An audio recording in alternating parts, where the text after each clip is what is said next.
Have you ever felt like your mind is a prison? Like you're stuck inside your own head, replaying the same thoughts over and over, trapped in an endless loop of what-ifs and should-haves? It's exhausting, isn't it? You lie awake at night, analyzing conversations from years ago. You replay every mistake, every missed opportunity, every possible future disaster. And the worst part? No matter how much you think, it never gives you peace. But what if I told you that your thoughts were never the problem? What if the real issue isn't thinking itself, but the way you've been taught to think? For over 2,500 years, Buddhism has studied the human mind, uncovering powerful truths about why we overthink, why we suffer, and most importantly, how to break free. These teachings are not abstract theories. They are practical, tested, and, if applied, will completely change the way you experience life. Because right now, whether you realize it or not, your mind is working against you. It's like a wild horse, dragging you wherever it pleases. One moment, it's galloping into the past, drowning you in regret. The next, it's sprinting toward the future, filling you with fear. But here's the secret. You don't have to ride this horse. You can step off. Today, we're going to uncover 8 Buddhist truths that will finally show you how to free yourself from the endless storm of overthinking. Some of these will challenge everything you thought you knew about your own mind. Others will feel like the missing piece you've been searching for. But by the end of this, one thing is certain: you will never look at your thoughts the same way again. Are you ready? Let's begin. Before we move forward, take a moment to reflect on a simple yet unsettling truth. Most of the suffering in life comes not from what happens to us, but from what our minds do with what happens. The endless thinking, the constant analysis, the scenarios that play out in loops. It's as if the mind refuses to let go, as if it's addicted to its own noise. But have you ever stopped to ask why? Why does the mind cling so desperately to certain thoughts? Why does it replay the past, fear the future, and analyze the present to death? This is where things get interesting. Buddhism doesn't just acknowledge this problem, it dissects it, breaks it apart, and reveals the hidden mechanics behind it. It teaches that overthinking is not an accident. It's not just some random habit. It has a function, a purpose, a cause.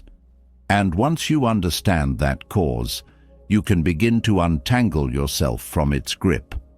The human mind, by design, is meant to think. It is a tool for problem solving, for survival, for planning ahead. But somewhere along the way, it turned against us. Instead of being a servant, it became the master. Instead of guiding us, it started controlling us. The problem is not that we think too much. It's that we don't know how to stop. The moment we wake up, thoughts flood in like an unstoppable tide, pushing and pulling us in every direction. Buddhism calls this suffering dukkha, a state of unease, dissatisfaction, and mental exhaustion. And the root of this suffering, attachment. The mind clings to thoughts because it believes they are important, necessary, even part of our identity. A painful memory resurfaces, and instead of letting it pass, we grip onto it, analyze it, question it, relive it. A future worry appears, and instead of acknowledging it and moving on, we entertain it, expand it, breathe life into it. This clinging is what keeps the cycle going. A thought arises, and instead of watching it float away, we grab hold of it and refuse to let go. We reinforce it, strengthen it, build entire stories around it. And the more we do this, the stronger the habit becomes. We don't realize that thoughts are meant to be like clouds in the sky, passing, shifting, moving. Instead, We treat them like stone walls, fixed and immovable. This is why overthinking feels so heavy. The weight of thoughts builds up, one on top of another, creating a mental burden that never seems to lift. And here's where it gets worse. Our thoughts do not exist in isolation. Each one triggers an emotion. Each emotion triggers another thought. Before long, one simple worry about the future turns into a full-blown mental storm. It's not just one thought, it's an entire web of thoughts, all feeding off each other, reinforcing each other, looping endlessly. Buddhist philosophy teaches that this cycle continues because of a deep misunderstanding, the belief that thoughts are reality. The mind treats its own stories as truth. If a thought says, "I am not good enough," we believe it. If a thought says, "Something bad will happen," we prepare for disaster. We rarely stop to question, is this thought even real? Is it accurate? Or is it just another illusion, another habit of the mind? And that is the first step to freedom. Understanding that your thoughts are not reality. They are merely appearances in consciousness, temporary flickers of energy passing through the mind.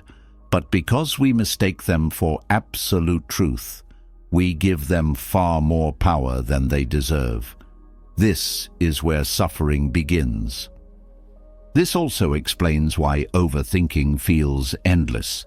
The mind clings to thoughts, not because it wants to torture us, but because it mistakenly believes that thinking is the solution to everything. If something bothers you, the mind assumes that thinking about it over and over will solve it. If something worries you, the mind assumes that analyzing it from every angle will protect you from danger. If something upsets you, the mind assumes that replaying it will somehow change what happened. But what if the mind is wrong? What if more thinking isn't the answer, but the problem? Buddhist wisdom tells us that the mind is like a wild horse. If left untamed, it runs in every direction, dragging us along with it. But it can be trained, it can be understood, and most importantly, it can be quieted. Not by force, not by suppression, but by wisdom, by seeing through the illusion that thoughts are in control. The cycle of overthinking is fueled by something deeper: fear. The fear of uncertainty, the fear of loss, the fear of making the wrong decision, the fear of the unknown. Every time the mind overthinks, it is searching for reassurance, for control, for some kind of guarantee that everything will be okay. But here's the hard truth. There are no guarantees. No amount of thinking will ever make life predictable. No amount of analyzing will ever remove uncertainty. This is why Buddhist philosophy teaches letting go. Not letting go in the sense of giving up, but letting go in the sense of trusting life itself, trusting that things will unfold as they should, whether or not you analyze them. Trusting that you don't need to solve every problem in your mind. Trusting that thoughts will come and go, and you don't have to follow every single one. The greatest illusion the mind creates is the belief that thinking is necessary for peace. But true peace is the absence of mental struggle, and that struggle ends when you stop treating every thought like a command. The practice of mindfulness, a cornerstone of Buddhist wisdom, is the key to breaking this habit. It teaches you to step back and simply watch your thoughts without getting caught in them. Instead of being inside the thought, you become the observer of the thought. And when you observe without attachment, something extraordinary happens. The thought loses its grip on you. This is the real secret. Thoughts only have power when you engage with them. If you stop feeding them attention, they dissolve on their own. You don't have to fight them, suppress them, or replace them with positive ones. You just have to stop treating them as reality. Once you see that thoughts are like passing clouds, impermanent, insubstantial, empty of real substance, you stop clinging. And when you stop clinging, overthinking naturally fades. Not because you forced it to go away, but because you no longer give it a reason to stay. But here's where most people get stuck. They try to control their thoughts. They tell themselves, I shouldn't be thinking this, or I need to stop overthinking. But do you see the problem? That itself is another thought, another layer of overthinking. You cannot end mental noise by adding more noise. You can only end it by stepping outside of it. This is why Buddhist monks practice silence, not just physical silence, but mental silence. They understand that the mind is like a lake. If you constantly stir the water, it remains cloudy and chaotic. But if you stop stirring, it naturally becomes clear. This is the invitation of Buddhist wisdom, to stop stirring the mind, to let go of the need to solve, predict, analyze, and control everything, to see thoughts for what they are, temporary, fleeting, not worth holding on to. The burden of thought is heavy, but you are the one carrying it. And just as you picked it up, you can set it down. The next time your mind pulls you into another loop of overthinking, ask yourself one simple question. Do I have to engage with this thought? If the answer is no, let it pass. That is the beginning of freedom. Thoughts only have power when they are fed. The moment you stop engaging with them, they lose their grip. But what keeps pulling you back in? What makes the mind refuse to let go, even when logic says it should? There is something deeper at play, an invisible force that fuels overthinking more than anything else. The need for control. The mind craves certainty. It wants to predict, plan, and analyze every possible outcome. It believes that if it can just think long enough, hard enough, and in the right way, it will find a way to control the future. It's a survival instinct, deeply embedded in human nature. The need for control makes sense from an evolutionary perspective. The more we understand and predict, the better we can avoid danger. But here's the problem. Life is unpredictable. The world is uncertain, and no amount of thinking can ever change that. This is where overthinking begins. The mind mistakes excessive thought for control. It believes that replaying a situation will prevent mistakes. It believes that worrying about the future will somehow prepare for every possible problem. It believes that analyzing every word, every action, every outcome will create a sense of safety. But this is an illusion. Control is not the same as safety, and overthinking is not the same as preparation. Buddhism teaches that the root of suffering is attachment, and one of the deepest attachments is the attachment to certainty. The human mind clings to the idea that if things are predictable, they will be manageable. This is why people try to control outcomes, relationships, and even emotions. The mind creates elaborate plans, convincing itself that if every detail is accounted for, there will be no surprises. But when life inevitably doesn't go according to plan, stress, anxiety, and frustration arise. The more someone resists uncertainty, the more suffering they create.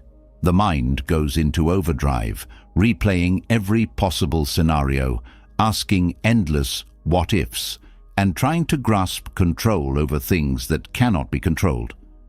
This is why some people get trapped in analysis paralysis. The fear of the unknown becomes so overwhelming that they believe they cannot act until they have absolute certainty.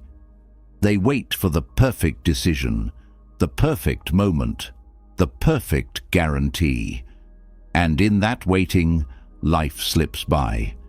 This is where Buddhist wisdom offers a radical shift in perspective. Instead of fighting uncertainty, it teaches the art of surrender. Not surrender in the sense of giving up, but surrender in the sense of releasing the impossible task of controlling the uncontrollable. There is a Buddhist concept called anicca, which means impermanence. Everything changes. Thoughts, emotions, circumstances, nothing stays the same. Clinging to control is like trying to hold on to water. No matter how tightly you grip, it will slip through your fingers. The more you try to force certainty, the more exhausted you become. The only way to find peace is to let go of the illusion that certainty even exists. Letting go of control does not mean becoming passive or reckless. It means understanding that no amount of overthinking will remove uncertainty from life. It means realizing that fear of the unknown does not prevent bad things from happening. It only prevents you from living fully. Buddhism encourages trust, not blind faith, but trust in the natural unfolding of life. This is called Wu Wei, or effortless action. It means responding to situations as they arise, without the need to control every outcome in advance. A person who practices this does not resist change or cling to fixed plans. They adapt, flow, and respond with awareness rather than fear. This mindset shift is powerful. It allows the mind to slow down. It eliminates the pressure to figure everything out at once. It creates space to act rather than being frozen in over-analysis. The need for control shrinks, and with it, the burden of overthinking. One of the biggest traps of overthinking is the belief that every decision must be perfect. The mind assumes that if the wrong choice is made, disaster will follow. This is why people struggle with decisions, big and small. They feel paralyzed, afraid of making a mistake, afraid of regret, afraid of an unknown consequence. But the truth is, no decision is ever perfect. Every choice carries risk. Every path has both benefits and drawbacks. Buddhist teachings encourage accepting this reality. Instead of trying to predict and control every outcome, the focus shifts to acting with intention in the present moment. There is a Zen phrase, "Move, and the way will open." This means that clarity does not come from overthinking. It comes from taking action, adjusting as needed, and trusting that whatever comes will be handled. Overthinking also comes from a fear of loss. People want to secure their relationships, their finances, their health, their happiness. They want guarantees that what they love will not be taken away. But Buddhism teaches that all things are temporary. Clinging to control only creates suffering because it fights against the natural truth of change. This is why Buddhist monks practice detachment, not from caring, but from the illusion of control. They accept that everything is transient, and in that acceptance, they find peace. They do not fear uncertainty, because they do not resist it. This same mindset can be applied to everyday life. Instead of obsessing over an uncertain future, there can be a shift toward presence. Instead of trying to control a relationship, there can be a shift toward experiencing it fully without fear. Instead of avoiding decisions, there can be a shift toward making them with awareness, knowing that perfection is an illusion. This does not mean ignoring responsibility. It means releasing the mental weight of trying to predict and control what cannot be predicted or controlled. It means trusting that whatever happens, there will be a way forward. Many people resist this idea because they equate control with security. But security is not found in control. It is found in adaptability. The more someone tries to force life into a rigid plan, the more painful it becomes when things don't go according to that plan. But the person who is flexible, who accepts change, who understands that uncertainty is part of life, that person is unshaken. Buddhist practice includes meditation not just to calm the mind, but to develop comfort with stillness. In stillness, the illusion of control is exposed. The mind wants to chase, analyze, solve. But in meditation, it learns to sit, to observe, to let things pass without attachment. This simple practice rewires the brain. It trains the mind to stop grasping. Letting go of control is one of the hardest lessons to learn because the need for certainty is deeply ingrained. But once this lesson is understood, a new kind of freedom opens up. Life no longer feels like a battle against the unknown. The mind no longer feels the need to carry every possibility at once. Thoughts lose their urgency. Decisions become lighter. Worry becomes unnecessary. Buddhism does not promise that uncertainty will go away. It does not offer a way to predict the future. What it offers is something even more valuable: the ability to be at peace despite uncertainty, the ability to live fully without needing control. This is the shift that ends overthinking, not by trying to force it away, but by no longer feeding the mind's false belief that it must have certainty to be safe. And once that belief is gone, what remains is clarity. What remains is peace. What remains is the freedom to move through life, unburdened by the need to control it. Letting go of control removes a heavy weight from the mind, but that doesn't mean the mind suddenly becomes still.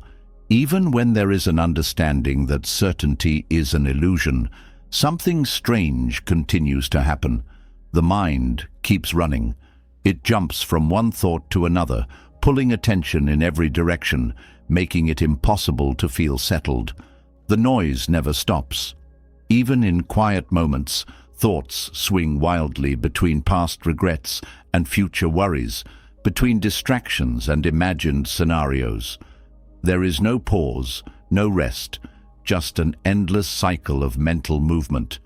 This chaotic state is not personal failure, nor is it a sign that something is wrong.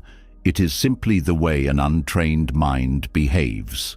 Buddhism refers to this as the monkey mind, a restless, unfocused, constantly moving mental state that refuses to settle. Just like a monkey swinging from branch to branch, the mind leaps from one thought to another without control, unable to stay in one place. The more unchecked it is, the more exhausting it becomes. The monkey mind is the reason why even in moments of stillness, the mind does not feel still. The body may be sitting, the external world may be calm, but internally, thoughts race without pause. It happens in conversations, when instead of listening, the mind is already thinking about what to say next. It happens during meals, when instead of tasting food, thoughts wander to other things. It happens before sleep, when instead of resting, thoughts replay the events of the day. Even in the middle of an enjoyable experience, the mind can pull away, dragging attention elsewhere. This is what makes peace seem so distant. Even when life is going well, there is always something running in the background, something to analyze, something to plan, something to replay. The monkey mind is why overthinking is so difficult to escape. It doesn't allow for focus. It makes stillness feel uncomfortable. It creates the habit of filling every moment with unnecessary thoughts. But here is the real problem. It convinces people that this is normal, that thinking non-stop is simply part of being human, that the constant mental noise is unavoidable. But Buddhism teaches otherwise. It reveals that the mind is not meant to be chaotic, that it can be trained, that this restless state is not the natural way of being. It is simply an untrained habit. This restless habit has deep roots. The mind developed to scan for threats, to always be on alert, to react quickly. This was useful for survival. But in modern life, it has turned into something destructive. Instead of protecting, it agitates. Instead of helping, it distracts. It makes small problems seem big. It creates stress where none is needed. It keeps people lost in thought when they should be present. The more the monkey mind is left unchecked, the more it takes control. One of the biggest misunderstandings is thinking that the solution to overthinking is to stop thinking, but forcing the mind to be silent only creates more struggle. The mind cannot be controlled through force. It can only be redirected. The key is not suppression, but awareness. Instead of getting caught in thought after thought, it becomes possible to step back, observe, and slowly train the mind to focus. This is why meditation is such an important part of Buddhist practice. It is not about achieving silence, but about understanding the nature of thoughts. When someone sits in meditation, the first thing they notice is how restless their mind is, how thoughts appear one after another, completely uninvited, how difficult it is to stay present without being pulled away. But over time, with continued practice, something changes. Awareness grows. Instead of being lost in thoughts, there is a shift, an ability to see thoughts arise and let them go, without reacting to them. The monkey mind loses its power when it is seen for what it is, just noise, not reality. One of the simplest ways to begin taming the monkey mind is through breath awareness. The breath is always present. It is always happening. But most people ignore it. When attention is placed on the breath, even for a few seconds, something happens. The mind becomes anchored. Thoughts still appear, but instead of following them, attention stays with the breath. The more this is practiced, the more the habit of distraction weakens. It does not happen instantly, but it happens. The monkey mind is not tamed through force, but through gentle training, moment by moment, breath by breath. Another key method taught in Buddhism is single tasking.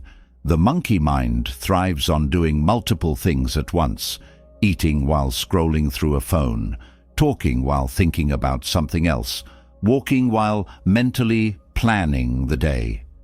It is constantly jumping, dividing attention, making it impossible to be fully present in anything.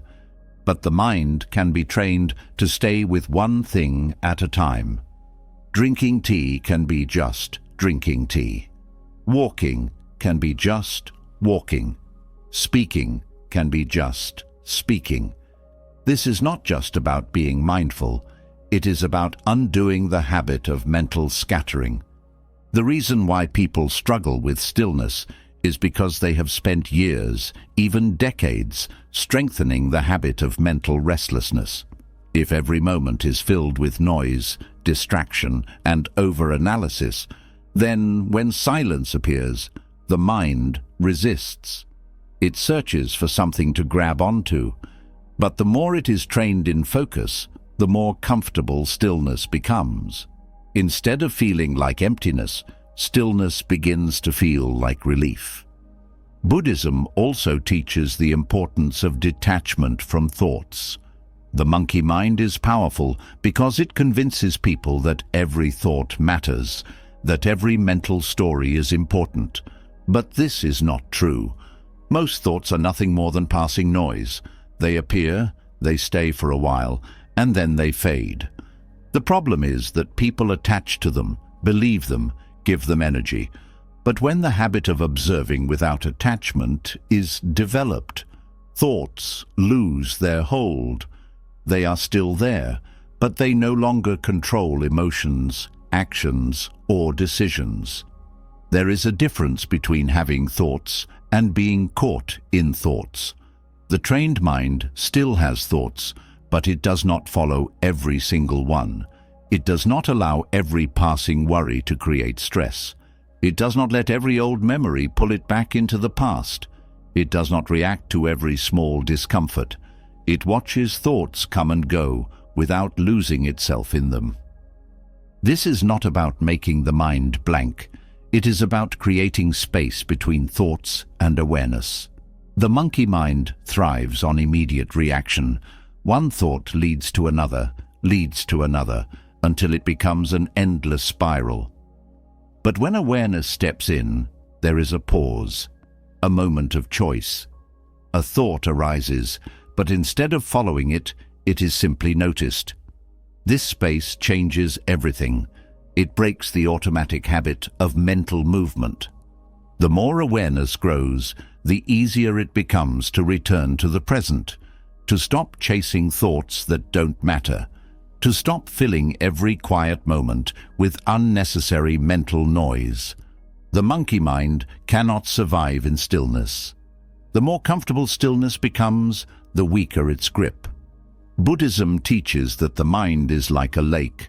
When disturbed, the water becomes cloudy, making it impossible to see clearly. But when left undisturbed, the water settles, revealing everything beneath the surface. The mind is the same. When thoughts are constantly stirred, clarity disappears. But when thoughts are allowed to settle without interference, the mind becomes clear. This clarity is not something external.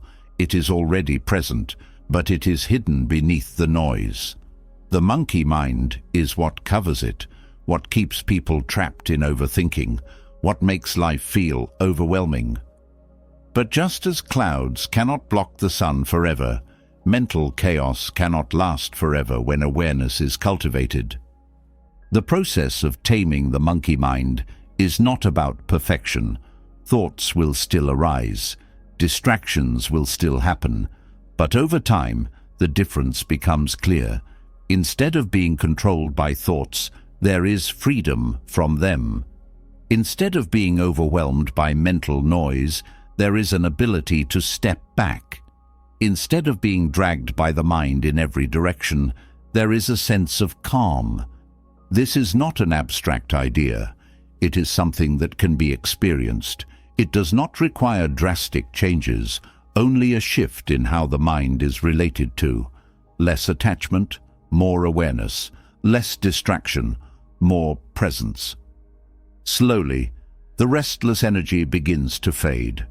The habit of constant movement weakens, and what remains is something few people ever experience: a mind that is truly at peace. Even as the restless mind begins to settle, another challenge remains: reaction. Thoughts may slow down, but the tendency to react instantly remains strong. The mind is conditioned to respond automatically, without pause, without reflection. A comment is made, and irritation rises. A problem appears, and stress follows. An uncertainty lingers, and worry takes over. The cycle continues, not because thoughts are inherently powerful, but because there is no space between them and the reaction that follows. This is where the real battle is fought, not in trying to control thoughts, but in learning how to create space before reacting to them. The ability to pause is the key to breaking unconscious patterns. Without pause, everything happens in an automatic loop. Thoughts trigger emotions, emotions trigger behaviors, and before awareness even steps in, the reaction is already in motion. This is how people find themselves in arguments they regret, worrying about things that don't matter, and making choices they later question. The mind follows its old programming, repeating the same patterns again and again. But the moment there is a pause, the cycle is interrupted. A single pause is enough to create awareness. It is a moment of stillness in which choice becomes possible. Instead of reacting out of habit, there is space to see things clearly. Instead of getting lost in emotional turbulence, there's a gap in which calmness can enter. This small shift changes everything, because it is not the initial thought or feeling that creates suffering. It is the immediate, unconscious reaction to it. Buddhism teaches that reaction is a result of attachment. When something happens, the mind assigns meaning to it. If the meaning is positive, attachment forms, and there is pleasure. If the meaning is negative, resistance forms, and there is suffering. But in both cases, the reaction is automatic. The pause removes this automation. It allows the moment to be seen as it is, before personal meaning is added to it. Pausing before reacting is an ancient practice.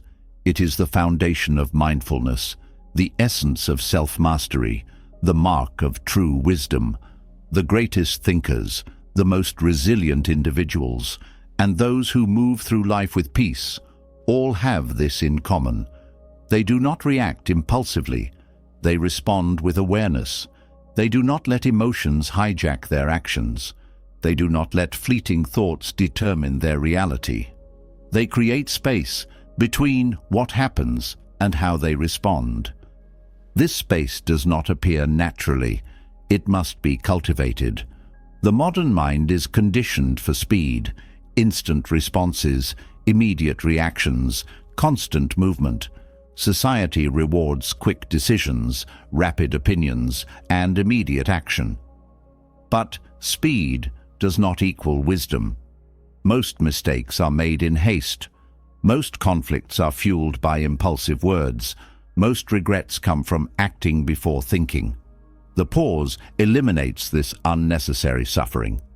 It slows the mind down just enough to allow wisdom to enter. Practicing the pause is difficult at first. The mind is not used to waiting.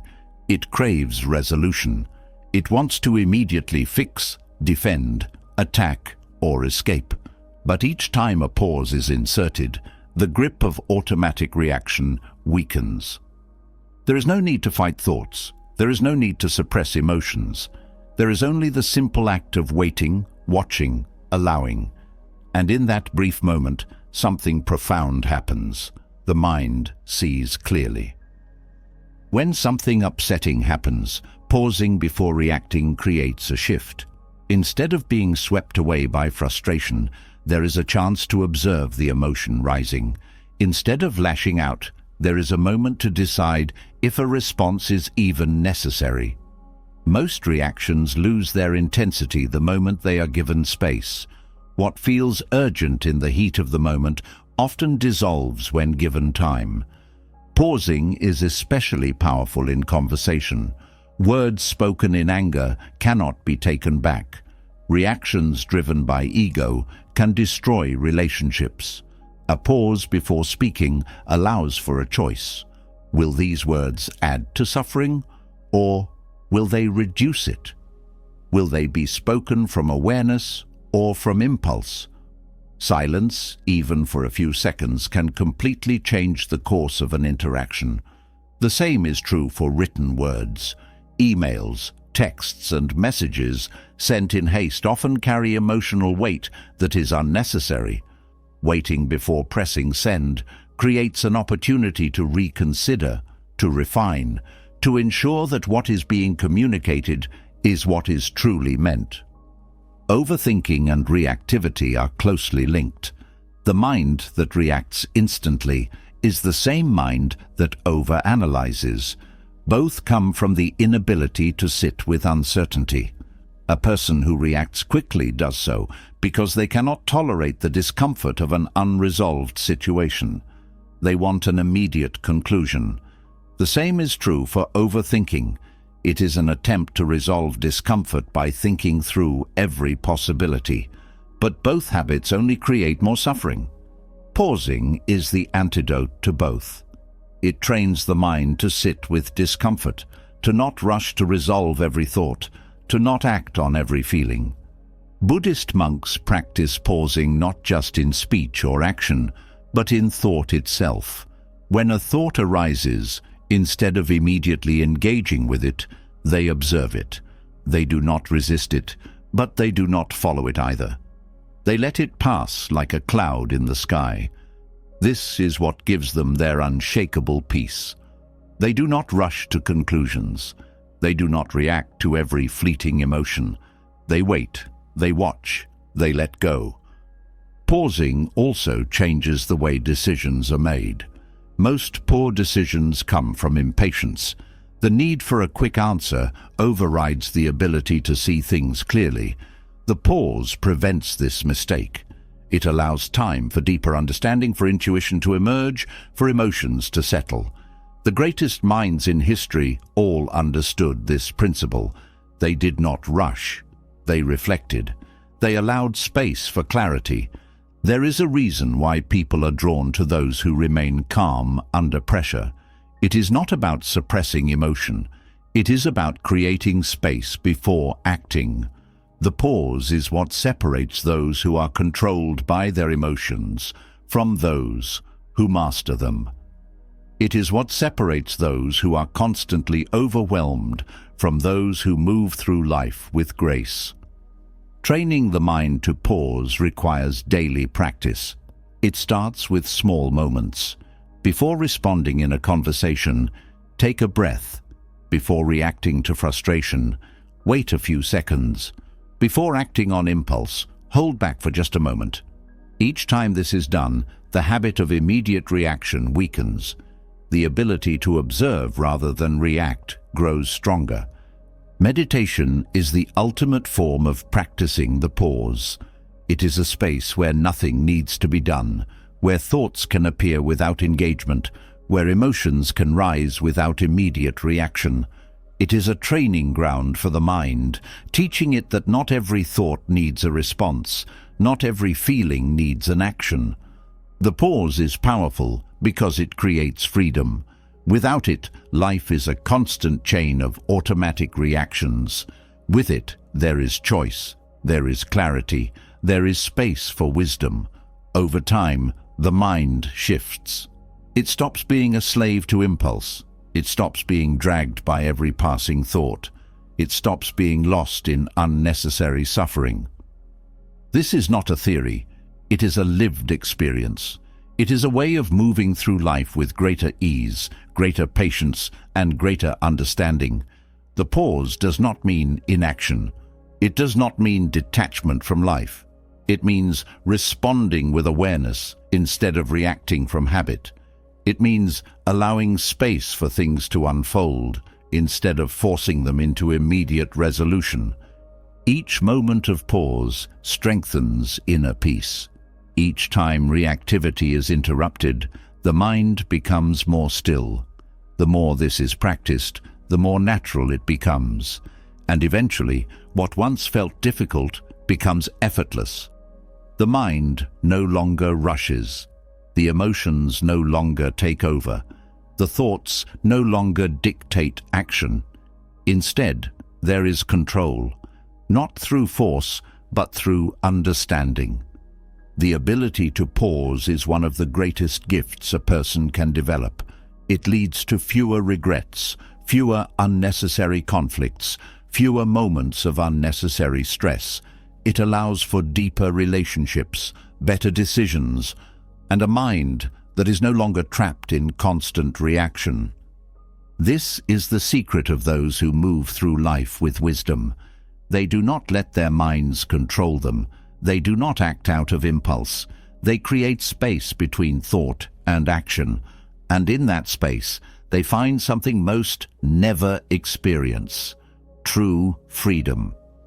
Pausing before reacting allows clarity to emerge, but clarity alone is not enough. There is another layer to overthinking, something deeper that keeps people trapped in endless mental loops. It is the habit of over-intellectualizing life instead of experiencing it directly. The mind, instead of simply engaging with the present moment, distances itself by analyzing, categorizing, and constantly interpreting what is happening. This creates a barrier between reality and experience. Instead of fully living, the mind becomes obsessed with understanding, explaining, and labeling everything. This habit seems harmless, even useful, but it is actually a powerful distraction that prevents true engagement with life. Buddhism teaches that thinking and experiencing are two entirely different things. A person can spend hours thinking about joy, but that is not the same as feeling joy. They can analyze love in depth, but that is not the same as being in love. They can study every aspect of peace, but that is not the same as being at peace. The modern mind is conditioned to believe that thinking about something is the same as knowing it. But knowledge is not wisdom, and intellectual understanding is not the same as direct experience. Overthinking is an escape disguised as insight. It gives the illusion of control, the feeling of solving problems, the appearance of deep understanding, but in reality, it keeps life at a distance. The more something is analyzed, the less it is truly felt. The mind that is constantly thinking about an experience is not fully engaged in that experience. Instead of tasting a meal, the mind is comparing it to past meals, analyzing the ingredients, evaluating whether it is good or bad. Instead of being present with a loved one, the mind is interpreting their words, replaying past conversations, or anticipating future conflicts.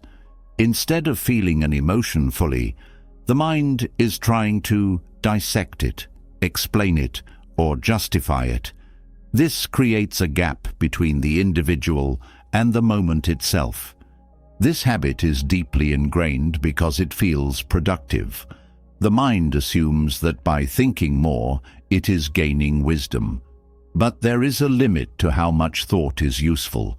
Beyond a certain point, thinking stops being a tool and becomes a barrier. It prevents immersion, it removes spontaneity, it makes everything feel distant and complicated. It turns life into a problem to be solved rather than an experience to be lived. Buddhism points to direct experience as the way to cut through overthinking. Instead of trying to understand life intellectually, it encourages full participation. This means feeling emotions without dissecting them, engaging with people without constantly interpreting their motives, and doing things without obsessing over whether they are being done perfectly. It means allowing life to unfold without needing to categorize, explain, or rationalize every moment. Direct experience is simple, but not easy. The habit of over-intellectualizing is deeply conditioned.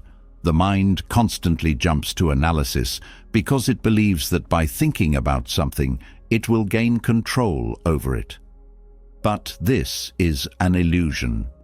Thinking about a wave does not make it stop moving. Thinking about fire does not make it warm. Thinking about happiness does not create happiness.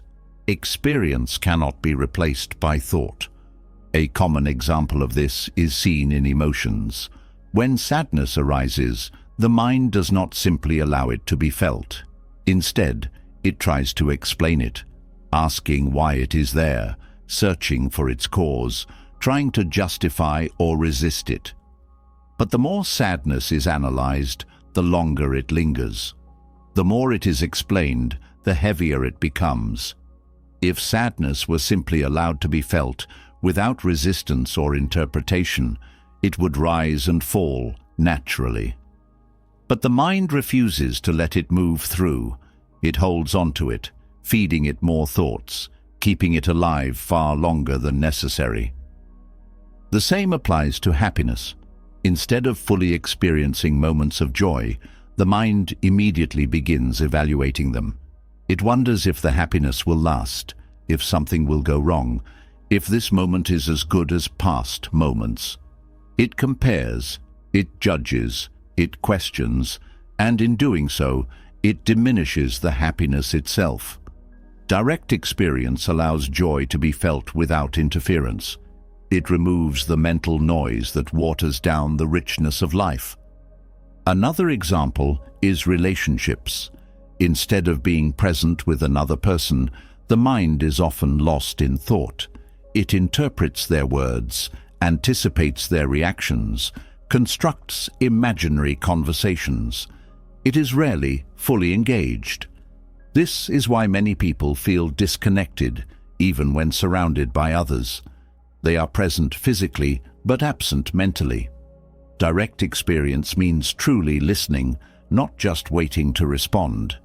It means seeing another person as they are, rather than as the mind projects them to be.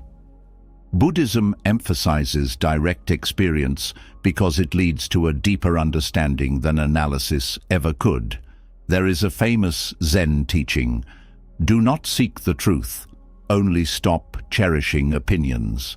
This points to the fact that truth is not something to be figured out, it is something to be lived. The more the mind tries to label reality, the further it moves from reality itself. Overthinking is often mistaken for wisdom, but true wisdom does not come from endless thought. It comes from direct contact with life. A person who thinks too much about swimming will never learn how to swim. A person who studies music but never plays an instrument will never understand music. A person who analyzes love but never allows themselves to feel vulnerable will never know love. There is no substitute for experience. This does not mean thinking has no place. Thought is a valuable tool when used appropriately, but when it becomes the primary way of engaging with life, it creates distance rather than connection. The goal is not to eliminate thinking, but to know when it is useful and when it is unnecessary. Direct experience is what brings depth to life, not the stories the mind creates about it. Many people spend more time thinking about their lives than actually living them. They are caught in mental loops, endlessly replaying past events, imagining future scenarios, judging and interpreting every moment. But when thought is set aside, even briefly, something shifts. There is a direct connection to what is happening. There is a raw, unfiltered experience of reality, and in that space there is a depth of presence that no amount of thinking can replicate. Buddhism teaches mindfulness as a way to return to direct experience. By bringing full attention to the present, the mind stops wandering in endless thought. Eating is just eating. Walking is just walking. Feeling is just feeling. This does not mean ignoring thoughts, but not allowing them to dominate every moment. It means engaging with life directly rather than living through mental projections. One of the greatest misconceptions is that life is something to be figured out. But life is not a puzzle. It is not an intellectual problem that needs solving. It is something to be felt, to be engaged with, to be experienced fully. The more the mind seeks to understand it through analysis, the more it complicates it. The more it seeks to explain it, the further it moves from it. Direct experience does not require special knowledge. It does not require years of study or complex philosophy. It is always available.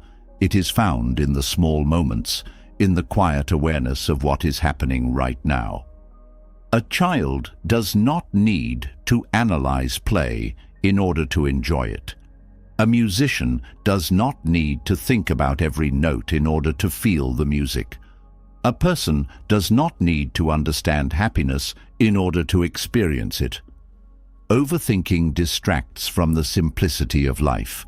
It turns everything into a mental exercise, making even joyful moments feel heavy. But stepping out of thought, even for a short time, reveals something profound. Life is not as complicated as the mind makes it seem. When thoughts settle, reality is seen as it is. There is no need to judge, label, or explain. There is only this moment, fully lived, fully experienced. Returning to direct experience is the key to ending unnecessary mental suffering. It is not about rejecting thought, but recognizing when it becomes a barrier. It is about stepping out of analysis and into awareness. The mind will always try to interpret life, but life does not need interpretation. It only needs to be lived. And in living fully, there is a depth of peace and clarity that no amount of thinking could ever provide. Thought is only useful when it allows direct engagement with life, but too often the mind does not allow things to flow. It holds on. It grasps onto memories, emotions, beliefs, and identities, refusing to let them go even when they no longer serve a purpose. The same thought patterns appear again and again, not because they are relevant, but because the mind is unwilling to release them. This clinging is what keeps suffering alive. It is not just the presence of thoughts that causes distress, but the attachment to them, the belief that they must be held onto, preserved, or constantly revisited. Buddhism teaches that attachment is at the root of all suffering, and one of the deepest attachments is the attachment to thoughts. People hold on to ideas about themselves, about others, about the past, about the future, and even about the way life should be. These mental constructs become fixed, creating a false sense of stability. But nothing in life is permanent, and when reality does not align with these fixed ideas, suffering follows. The more rigidly the mind clings to its beliefs, expectations, and memories, the more painful it becomes when life inevitably changes. The law of impermanence states that nothing stays the same. Everything is in motion. Thoughts arise and pass. Emotions come and go. Experiences begin and end. People enter and leave life. The seasons change. The body ages. Circumstances shift. Yet, despite this truth, the mind resists. It treats thoughts as if they are absolute, as if they define reality permanently. But clinging to a thought does not make it true. Holding on to an old belief does not mean it remains relevant. The refusal to let go of outdated mental patterns is what keeps the mind in conflict. One of the strongest attachments is the attachment to identity. People develop ideas about who they are, and they defend these ideas even when they cause suffering. Someone who believes they are unworthy will unconsciously look for evidence to confirm this belief. Someone who identifies as a victim will continue to replay past hurts, reinforcing the feeling of being wronged. Someone who sees themselves as superior will reject any challenge to their self-image. These thought patterns do not arise because they are true, but because they have been repeated so often that they feel real. The mind, in its clinging, creates a false sense of permanence around them. The suffering caused by attachment to thoughts is most evident in the way people interact with the past. The mind replays memories, holding on to regrets, mistakes, and painful experiences. It refuses to release them, believing that revisiting them will somehow change what happened. But no amount of thought can alter the past. Clinging to it only deepens suffering. The same is true for positive memories. People grasp onto moments of happiness, trying to preserve them, longing for them to return, resisting the truth that those moments, like everything else, were temporary. The mind also clings to the future. It constructs expectations, creating rigid ideas about how life should unfold. When reality does not match these expectations, frustration and disappointment arise. This attachment to a specific outcome makes it impossible to flow with change. Instead of adapting, the mind resists. Instead of accepting, it fights against what is. This struggle is what creates suffering, not the event itself. Life does not cause pain. Attachment to a fixed idea of life does. Letting go of attachment to thoughts does not mean suppressing them. It means seeing them clearly, understanding that they are temporary, and allowing them to pass without grasping. A thought appears, but instead of clinging to it, there is recognition that it is just a thought, not reality. This simple shift removes its power. The thought arises, stays for a moment, and dissolves on its own. No resistance, no attachment, no suffering. Clinging to thoughts creates an illusion of control. The mind assumes that by holding on to certain ideas, it can make sense of life, predict the future, or prevent unwanted change. But control is an illusion. No matter how tightly the mind holds on, things continue to change. This is why attachment always leads to suffering. It is an attempt to resist the natural flow of life. The law of impermanence is not something to fear. It is not a loss, but a liberation. When there is no attachment, there is no suffering. When thoughts are allowed to pass, the mind becomes lighter. When expectations are released, life becomes easier. When identity is no longer rigid, there is freedom to grow and evolve. Everything that is clung to eventually becomes a burden. Holding on to resentment keeps pain alive. Clinging to opinions creates conflict. Attachment to success creates fear of failure. Grasping for certainty creates anxiety. Every thought that is held onto unnecessarily becomes a source of suffering. The only way to be free is to let go. Letting go does not mean indifference. It does not mean avoiding responsibility or not caring. It means engaging with life fully while understanding that nothing is permanent. It means experiencing emotions without becoming trapped in them. It means having goals without being attached to the outcome. It means loving deeply without trying to possess or control. It means allowing things to come and go without resistance. One of the most common fears about impermanence is the belief that letting go of attachment means losing what is meaningful. But the opposite is true. When attachment is removed, experiences become richer. Love without attachment is deeper because it is not based on fear of loss. Joy without attachment is fuller because it is not overshadowed by worry.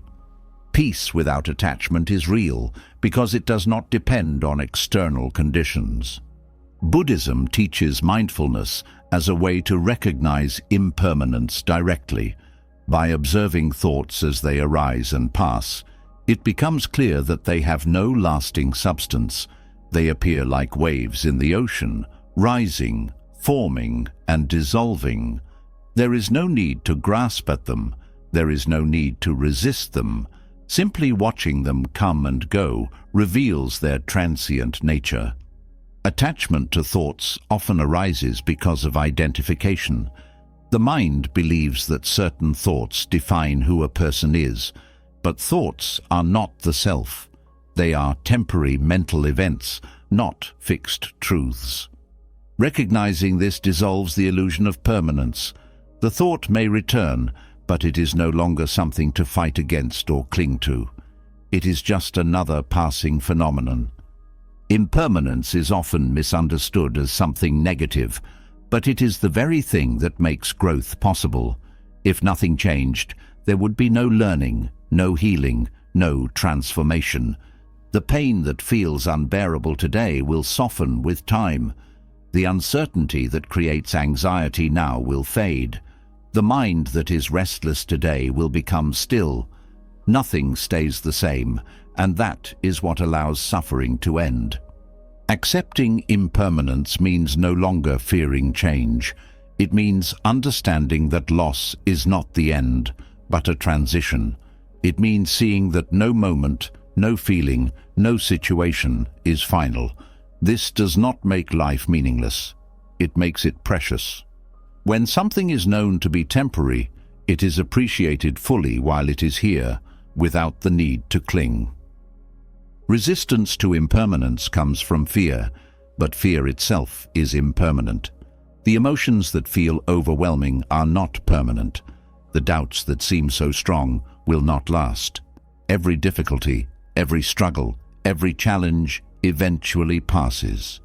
What remains is not the thought, not the fear, not the attachment, but the awareness that sees it all come and go. Practicing non-attachment is not about forcing the mind to let go. It is about seeing clearly that there is nothing to hold on to. It is about realizing that thoughts, emotions, and circumstances are like flowing water, always moving, never fixed. The more this is seen directly, the more natural it becomes to stop clinging. Life becomes lighter when thoughts are not treated as absolute. The mind becomes quieter when it no longer insists on holding on to every passing idea. Suffering lessens when there is no longer resistance to change. This is the freedom that Buddhism points to, not the elimination of thoughts, but the end of attachment to them. To live without unnecessary suffering, the only thing that must be done is to let go of what is already leaving. There is nothing to force, nothing to chase, nothing to grasp, just the simple understanding that everything moves, everything changes, and everything is already on its way to becoming something else. And when that is fully understood, the mind is free.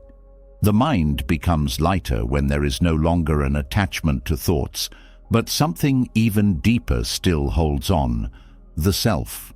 Beneath every lingering thought, every fear, every anxiety, and every desire is a silent belief that fuels overthinking.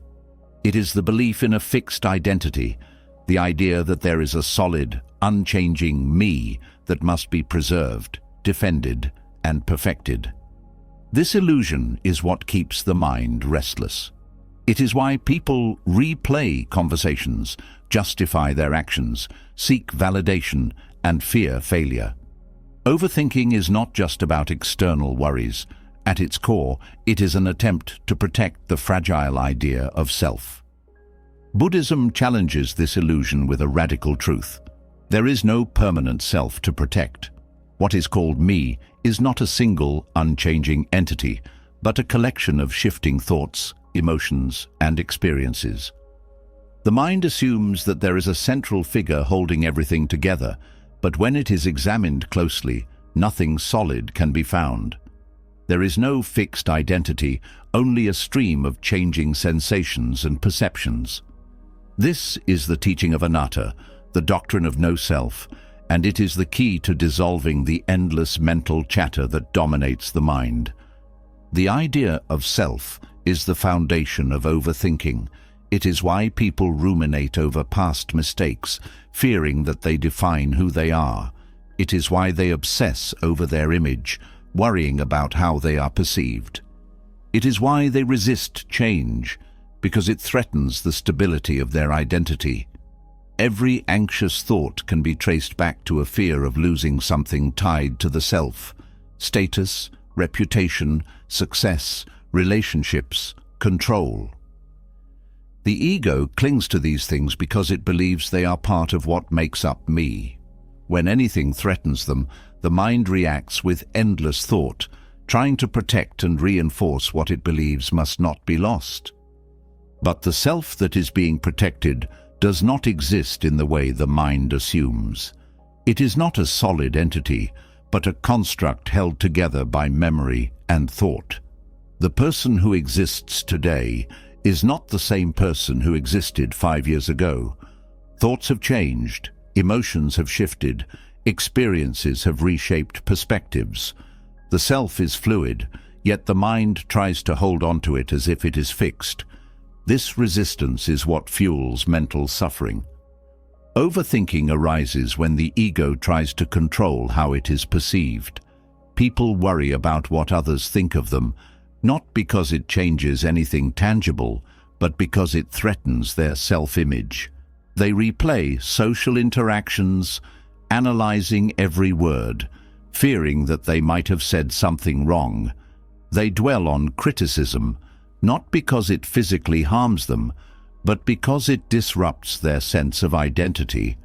They struggle with self-doubt, not because they lack ability, but because they are afraid of failing in a way that would damage their ego. This is why detaching from the self is the ultimate solution to overthinking. When there is no longer an obsession with preserving an image, thoughts lose their intensity. Criticism no longer feels like an attack, because there is no rigid self to defend. Failures do not cause suffering, because there is no identity at risk. The need for external validation disappears because there is no longer a constructed ego that depends on approval. The mind becomes quiet because there is nothing left to prove. The ego thrives on attachment. It builds itself through labels and identifications, clinging to roles, achievements, and personal narratives. It says, I am successful, I am intelligent, I am kind, I am strong. These seem harmless, but they create a mental prison. The moment identity is tied to something external, overthinking is inevitable. If someone believes they are intelligent, they will fear situations where they might appear ignorant. If they believe they are successful, they will obsess over failure. If they believe they are kind, they will be disturbed by moments when they act selfishly. The mind becomes trapped in a constant effort to maintain an image, afraid of anything that contradicts it. This illusion extends into every aspect of life. People attach to their possessions because they feel like extensions of the self. They attach to their opinions because changing them feels like losing part of their identity. They attach to relationships because they provide a sense of stability for the self. Every attachment feeds the ego, and every loss triggers overthinking as the mind scrambles to protect its fragile sense of identity. Dissolving the illusion of self does not mean becoming passive or indifferent. It means moving through life without the weight of defending an identity. It means engaging fully in the present, without the mental baggage of preserving a reputation or upholding a self-image. It means responding to life instead of reacting to threats against the ego, without the pressure of constantly reinforcing an idea of who I am. Thoughts become fewer, lighter, and less intrusive. One of the most direct ways to weaken the ego is through deep self-inquiry. Instead of assuming that the self is real, it can be questioned. When the thought arises, I am afraid of failure, it can be examined. Who's afraid? Where is this I that is afraid? When the mind searches for a solid self, it finds nothing but shifting thoughts, changing emotions, and passing sensations. The fear of failure does not belong to a fixed self. It is just another temporary mental state. When this is seen clearly, the fear loses its grip. The same process can be applied to any identity-based thought. If the mind says, I must succeed to be worthy, the question arises, who is this I that needs success? Where is it located? What happens when success is removed? The more these questions are asked, the more the illusion of self begins to dissolve. The mental structures that once seemed so solid begin to weaken. Overthinking fades because there is no longer an identity that needs protecting. Meditation is one of the most effective ways to experience the absence of self. In deep meditation, the mind quiets, and something profound becomes clear. Thoughts come and go, but there is no fixed I controlling them. Sensations arise and fade, but there is no central self experiencing them. Everything happens spontaneously, without a separate entity managing it. The body breathes on its own. Thoughts appear without permission. Emotions shift without effort. The belief in a personal, separate self starts to seem unnecessary. This realization brings an incredible sense of freedom. The mind no longer needs to construct an image because there is nothing to uphold. Fear of judgment disappears because there is no self that can be diminished. The burden of comparison fades because there is no fixed identity to measure against others. Overthinking stops because the entire system that fueled it, the need to protect, define, and defend a self, falls away. Letting go of the self does not mean life becomes meaningless. In fact, it makes life more vivid. Without the ego, there is nothing separating awareness from experience. Joy is fully felt, without the need to hold on to it. Love is expressed freely, without the fear of losing it. Challenges are faced without resistance, because there is no identity to protect. The mind no longer runs in circles trying to secure something that never existed in the first place. The more this is practiced, the lighter life becomes. There is no need to fight against thoughts or force them to stop. They lose their power naturally when there is nothing for them to cling to. The mind no longer wastes energy defending an image, proving something to others, or replaying mistakes. It simply moves with life, without resistance, without struggle. Buddhism teaches that the greatest freedom is the freedom from self. The moment identity dissolves, all the suffering attached to it dissolves as well. There is no longer a fragile me at the center of every thought. There is no longer a fear of being wrong, failing, or being judged. There is only the present, unfolding without mental interference. Overthinking thrives on the illusion of self, but the truth is, there is no self to protect. The thoughts that once seemed overwhelming are seen for what they are, passing events, no different from clouds in the sky. The endless inner dialogue that once seemed so important is revealed to be just noise. When the ego is no longer fed, the mind becomes silent, and in that silence, true peace is found. When the illusion of self dissolves, the weight of overthinking begins to fall away. But even when the ego weakens, something deeper remains, a persistent undercurrent of suffering. Thoughts still arise, worries still appear. The mind still clings to old patterns, as if it cannot help but return to the same loops of anxiety, regret, and doubt. This is not a failure of awareness. It is simply the nature of the mind when it is left untrained. Buddhism offers a clear explanation for why this happens. The First Noble Truth states that suffering is an unavoidable part of existence. This suffering is not only physical pain or external hardship, it is also the internal suffering created by the mind itself. Overthinking is one of its most common forms.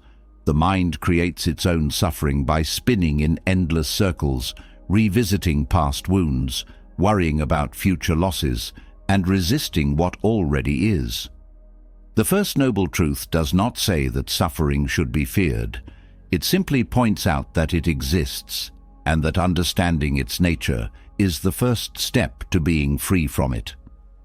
Overthinking is a form of suffering because it places the mind in a state of resistance.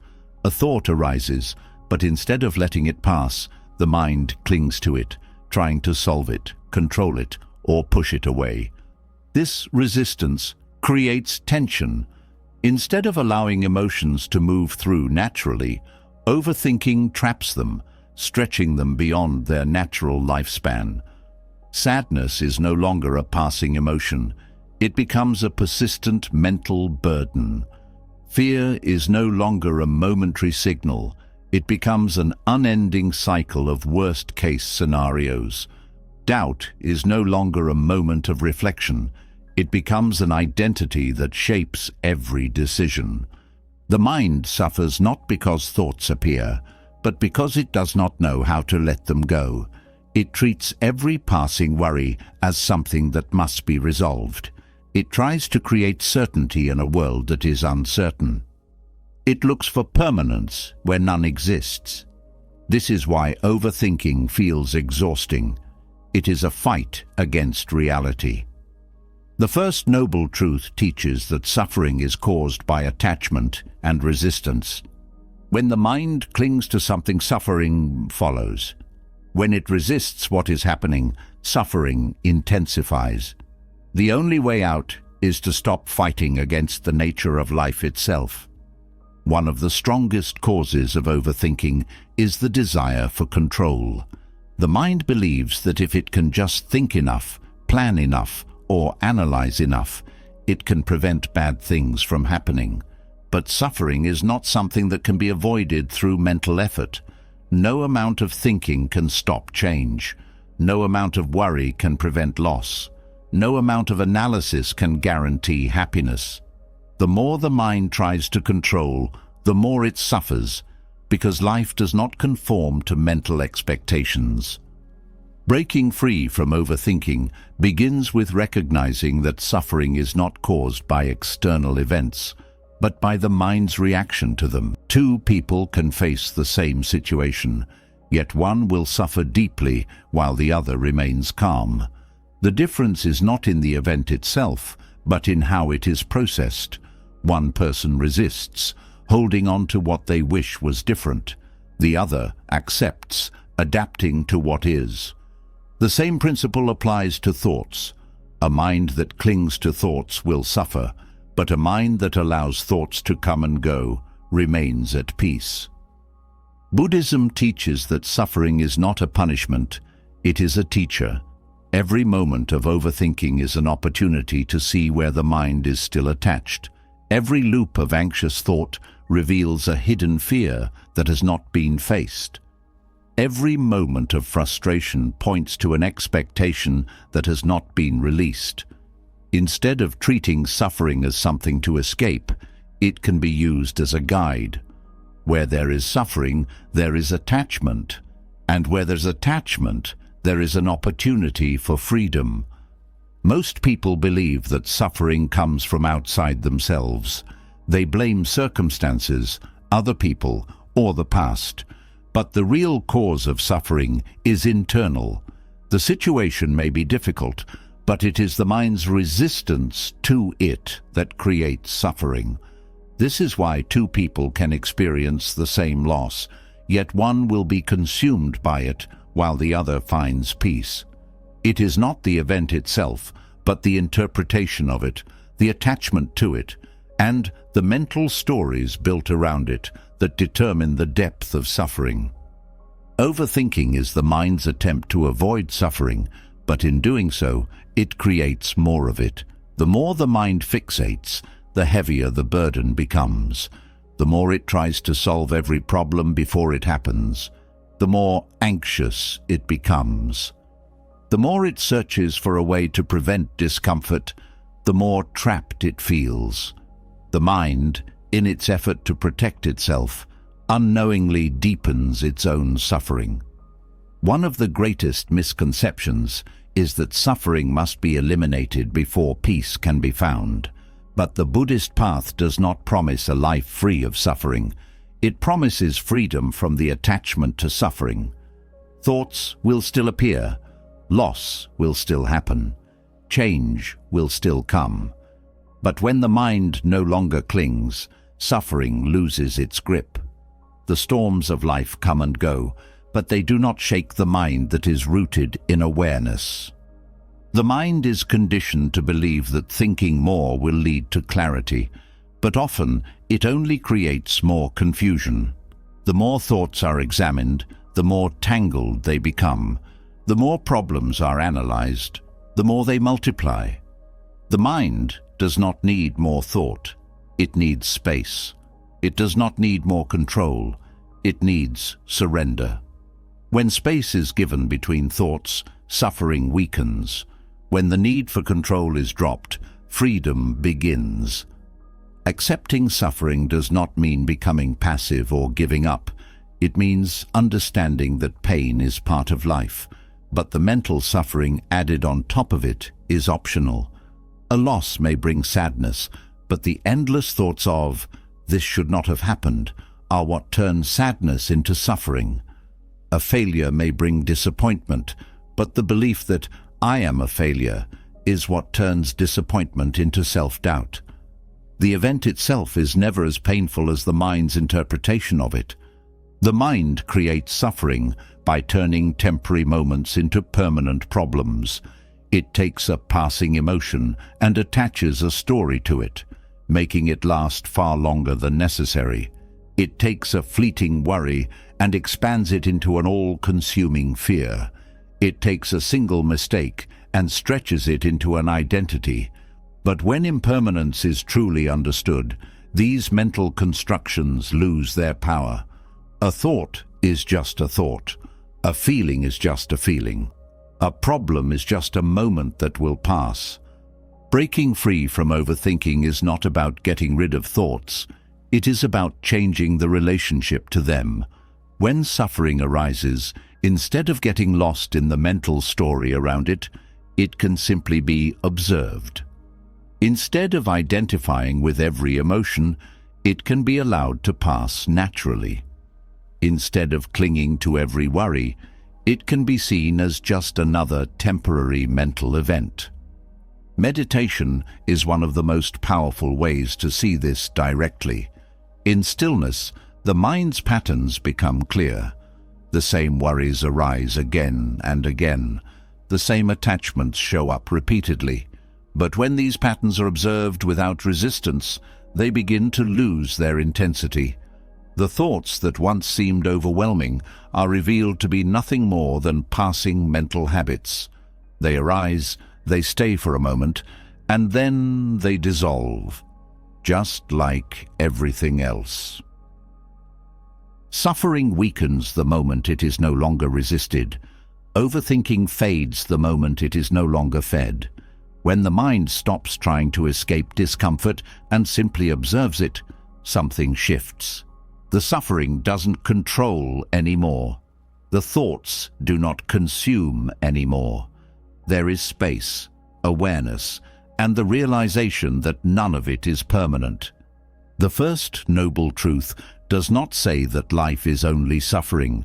It says that suffering exists, and that understanding it is the first step toward freedom. Overthinking is a form of suffering, but it is not a life sentence. It is a habit, a conditioned pattern, a misunderstanding that can be undone. And the key to undoing it is not more thought, not more control, but less attachment. When suffering is seen for what it is, it loses its power. When overthinking is no longer mistaken for wisdom, it fades. When the mind stops clinging to what has already passed or what has not yet happened, it finds something rare: peace, right here, in the only place it has ever existed. When the mind releases its grip on suffering, a new kind of space emerges. But space alone is not enough. Without direction, the mind will find ways to slip back into its old patterns, drifting from thought to thought, grasping for stimulation, creating problems where none exist. Even when suffering is understood, the habit of scattered attention remains. The mind, untrained, constantly shifts, seeking more, moving faster, never satisfied. This restlessness is what fuels overthinking, keeping the mind in a state of constant agitation. Buddhism teaches that presence is the antidote, not just occasional mindfulness, but deep, sustained attention to the present moment. The modern mind is conditioned for distraction. Multitasking is celebrated, rapid thinking is rewarded, and constant stimulation is expected. But a mind that is always divided is a mind that is never at peace. Multitasking does not create efficiency, it creates fragmentation. The more the mind is scattered, the harder it becomes to focus, the more thoughts pile up, and the more exhausting life feels. Single tasking is a radical shift. It means doing one thing at a time, fully, with complete attention. It is a practice of presence, a way of rewiring the brain to move slower, deeper, and with more clarity. It is not just about productivity, it is about retraining the mind to break free from the cycle of mental overdrive. A single moment, fully experienced, is more powerful than 1,000 moments spent half aware. The restless mind resists this. It thrives on jumping between tasks, switching from one thought to another, feeling productive but never truly engaged. But this constant switching comes at a cost. Studies in neuroscience confirm what Buddhist monks have practiced for centuries. Each time the mind shifts from one task to another, it loses efficiency, wastes energy, and creates more mental fatigue. What feels like getting more done is actually a slow erosion of clarity, an addiction to movement that prevents true understanding. Training the mind to stay present through single tasking is not just about focus. It is about developing a way of being that transforms how life is experienced. It slows down the racing thoughts that fuel anxiety. It eliminates the need to constantly check, refresh, and jump between activities. It deepens attention, creating a state of mind that is calm, deliberate, and fully engaged. One of the simplest but most powerful aspects of Buddhist practice is the emphasis on doing each action with full awareness. Walking is just walking. Eating is just eating. Speaking is just speaking. When the mind is fully absorbed in a single action, there is no space for unnecessary thought. There is no need to replay past mistakes or anticipate future problems. There is only this moment, and in this moment, there is no overthinking, only presence. The habit of scattered attention is deeply ingrained. From an early age, people are trained to divide their focus. They watch television while eating, scroll through their phones while talking, jump between tasks while working. The mind learns that being fully present is not necessary, but this divided attention comes at a cost. It weakens concentration, makes tasks take longer, and drains mental energy. Instead of doing one thing well, everything is done with half-awareness, and this half-awareness becomes the default state of mind. Single tasking rewires the brain. Each time full attention is given to one task, the ability to focus strengthens. The mind becomes more disciplined, more efficient, and more capable of deep thought. Thoughts no longer compete for attention, and the overwhelming flood of mental noise begins to quiet. The effort to control thoughts becomes unnecessary because when full attention is given to the present, unnecessary thoughts do not arise in the first place. In Buddhist monasteries, simple tasks become training grounds for presence. Sweeping the floor is not a chore, it is a meditation. Eating a meal is not a distraction, it is a practice in mindfulness. Speaking is done with full awareness, without rushing, without interrupting. Every action becomes an opportunity to refine the mind, to deepen focus, to cultivate awareness.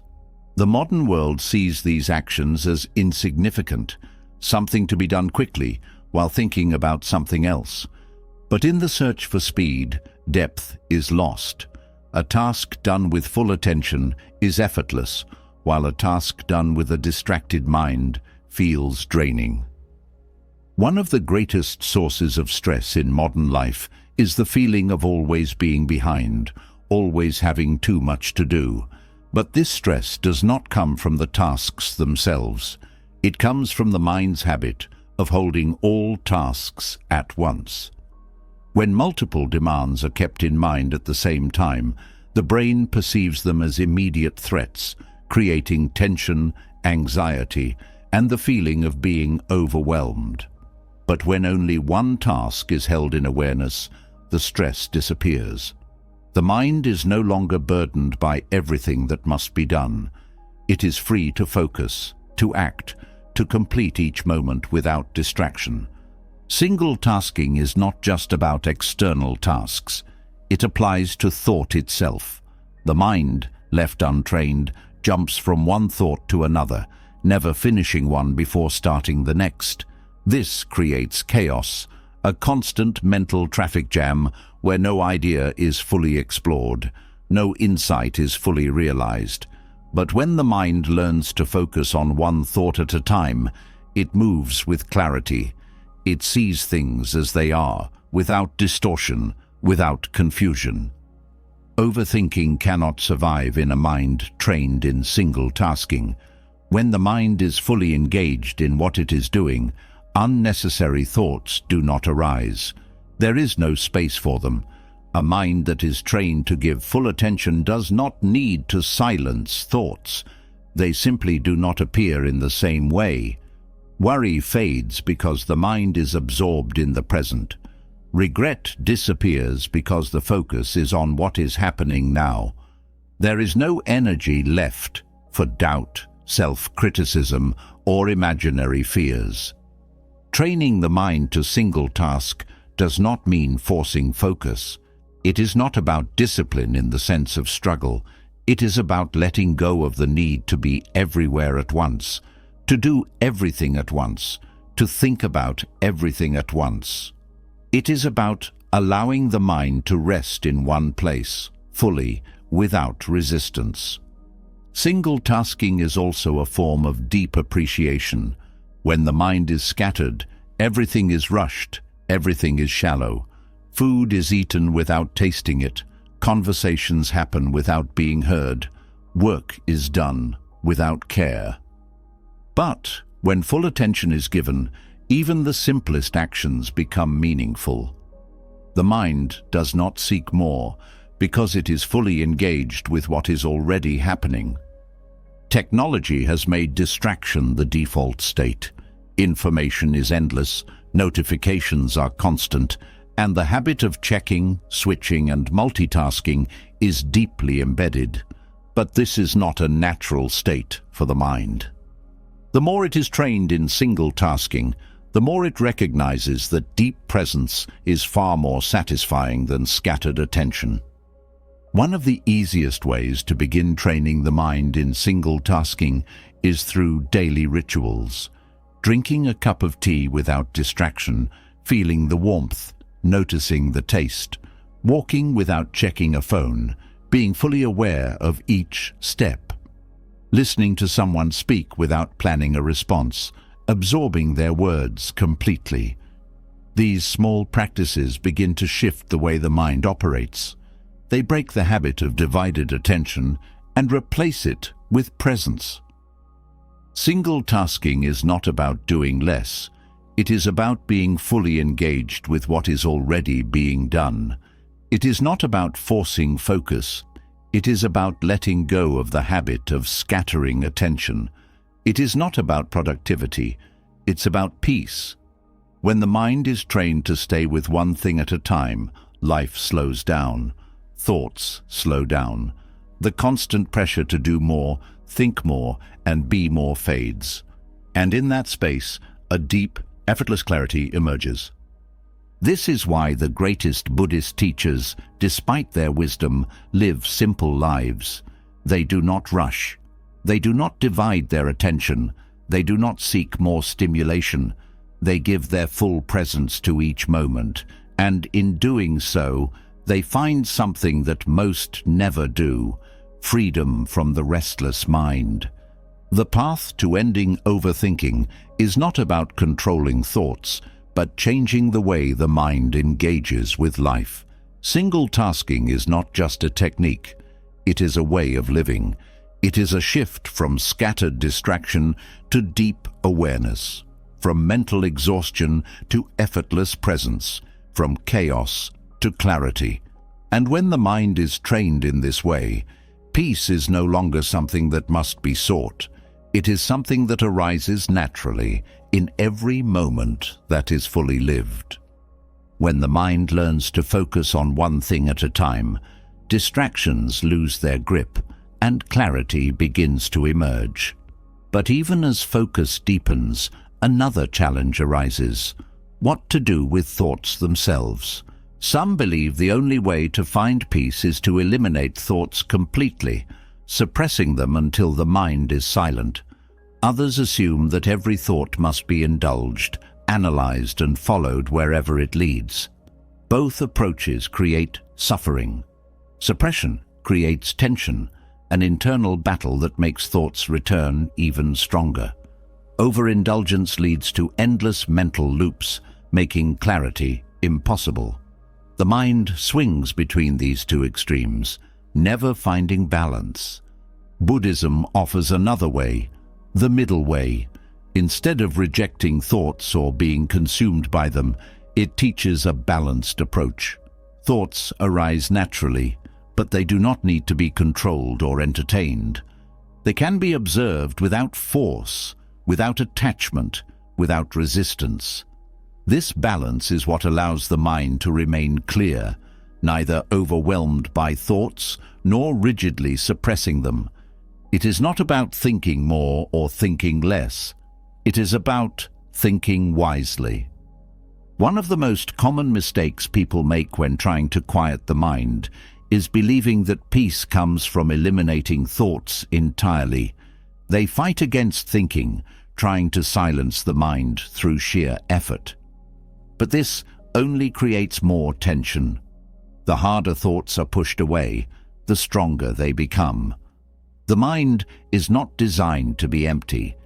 Even the most experienced meditators do not achieve a mind free of thought. They cultivate a mind that is undisturbed by thought. This distinction is crucial. Peace does not come from suppression. It comes from non-attachment. At the same time, indulging in every thought is just as harmful. When every idea, worry, or memory is followed, the mind becomes chaotic.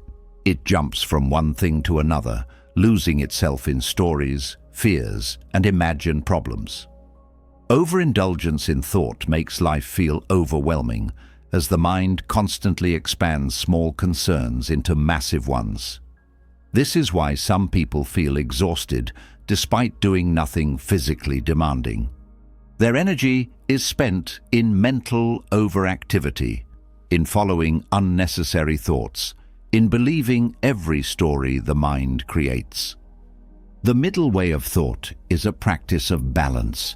It means allowing thoughts to come and go without force. Instead of pushing them away, they are acknowledged and left to pass. Instead of feeding them with endless attention, they are simply observed. This is what creates true mental freedom. When the mind is neither suppressing nor indulging, thoughts lose their power. They are no longer seen as problems to be solved, but as passing waves in the ocean of awareness. A key part of this practice is recognizing that not all thoughts are useful. The mind produces thousands of thoughts every day, but most of them serve no real purpose. They are repetitive, reactive, or completely unnecessary. Some thoughts are insights, some are warnings, but many are just mental noise. The problem arises when every thought is treated as equally important. The middle way teaches discernment, the ability to recognize which thoughts deserve attention and which do not. This discernment is what prevents the two extremes. Without it, the mind either tries to suppress everything, fearing thoughts themselves, or it becomes lost in endless overthinking. Discernment allows thoughts to be seen clearly, without fear, without clinging. A thought about the past may arise, but instead of analyzing it endlessly, it is acknowledged and released. A worry about the future appears, but instead of feeding it with more anxiety, it is left alone. This is not suppression, it is wisdom. The habit of suppressing thoughts often comes from fear. People assume that if they allow certain thoughts, they will lose control. They believe that unwanted thoughts must be forced away, or else they will take over. But thoughts only have power when they are resisted. When they are met with non-attachment, they fade on their own. Suppression creates an internal battle, a state of conflict that drains energy and creates more suffering. The middle way dissolves this battle by removing the need to fight at all. Indulgence in thought, on the other hand, comes from a misunderstanding. People believe that by thinking more, they will find certainty, clarity, or control. But the mind does not work this way. The more thoughts are followed, the more tangled they become. The search for certainty only creates more doubt. The attempt to control thoughts only leads to more chaos. The mind seeks relief through thinking, but relief is only found in letting go. The middle way is practiced through awareness. Instead of reacting to every thought, there is observation. Instead of suppressing thoughts, there is patience. When an emotion arises, it is not pushed away, nor is it exaggerated. It's simply experienced as it is.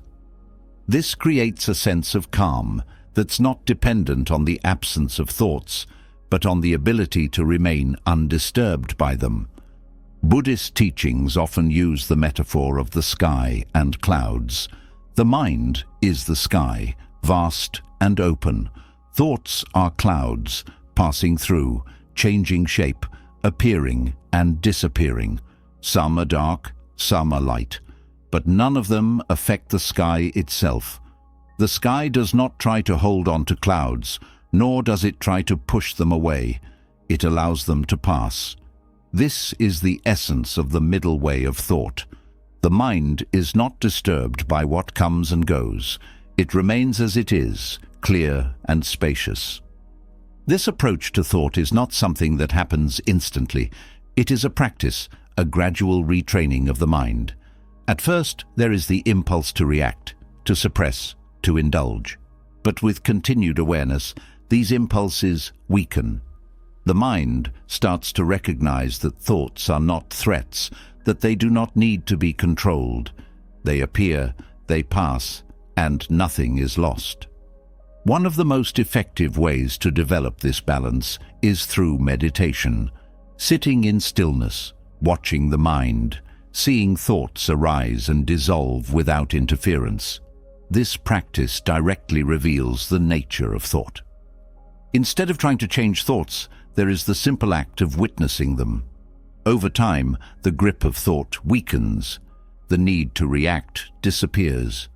The extremes of indulgence and suppression are replaced with effortless awareness.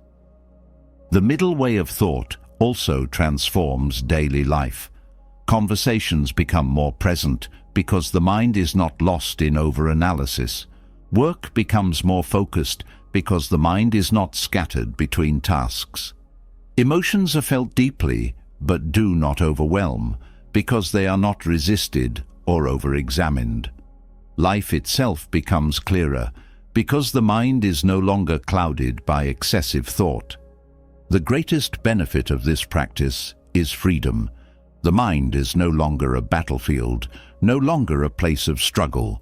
There is no longer the burden of controlling every thought, nor the exhaustion of following every mental story. There is only clarity, balance, and a deep sense of inner peace. This is why the middle way is central to Buddhist teachings. It applies not only to thoughts, but to all aspects of life. Extreme control leads to suffering. Extreme indulgence leads to suffering. But balance creates ease. A mind that follows this path does not need to escape thought, nor does it need to cling to it. It does not seek stillness through force, nor does it drown in unnecessary mental activity. It simply remains present, aware, and at peace. And when this balance is found, the restlessness of overthinking disappears, not because thoughts have stopped, but because they no longer disturb the vast, open awareness that holds them all. When the mind learns to balance thought, neither indulging nor suppressing, it begins to see something deeper. Thoughts themselves are not the problem. It is what the mind does with them that causes suffering. A single thought is harmless, a flicker of mental activity. But the mind rarely leaves thoughts as they are. It turns them into stories. It takes a passing concern and expands it into a full narrative of fear and failure. It takes a moment of discomfort and builds an identity around it. Instead of experiencing life directly, the mind overlays it with interpretations, assumptions, and conclusions that create unnecessary suffering. Buddhism teaches that much of human misery comes not from external events, but from the mind's habit of storytelling. The event itself is never as painful as the story built around it. A simple comment from someone is replayed in the mind, dissected, exaggerated, and turned into evidence of rejection. A moment of embarrassment is stretched into a narrative of personal inadequacy. A minor setback is expanded into a prediction of complete failure. The mind does not let things remain small. It builds, it expands, it creates stories that have little to do with reality.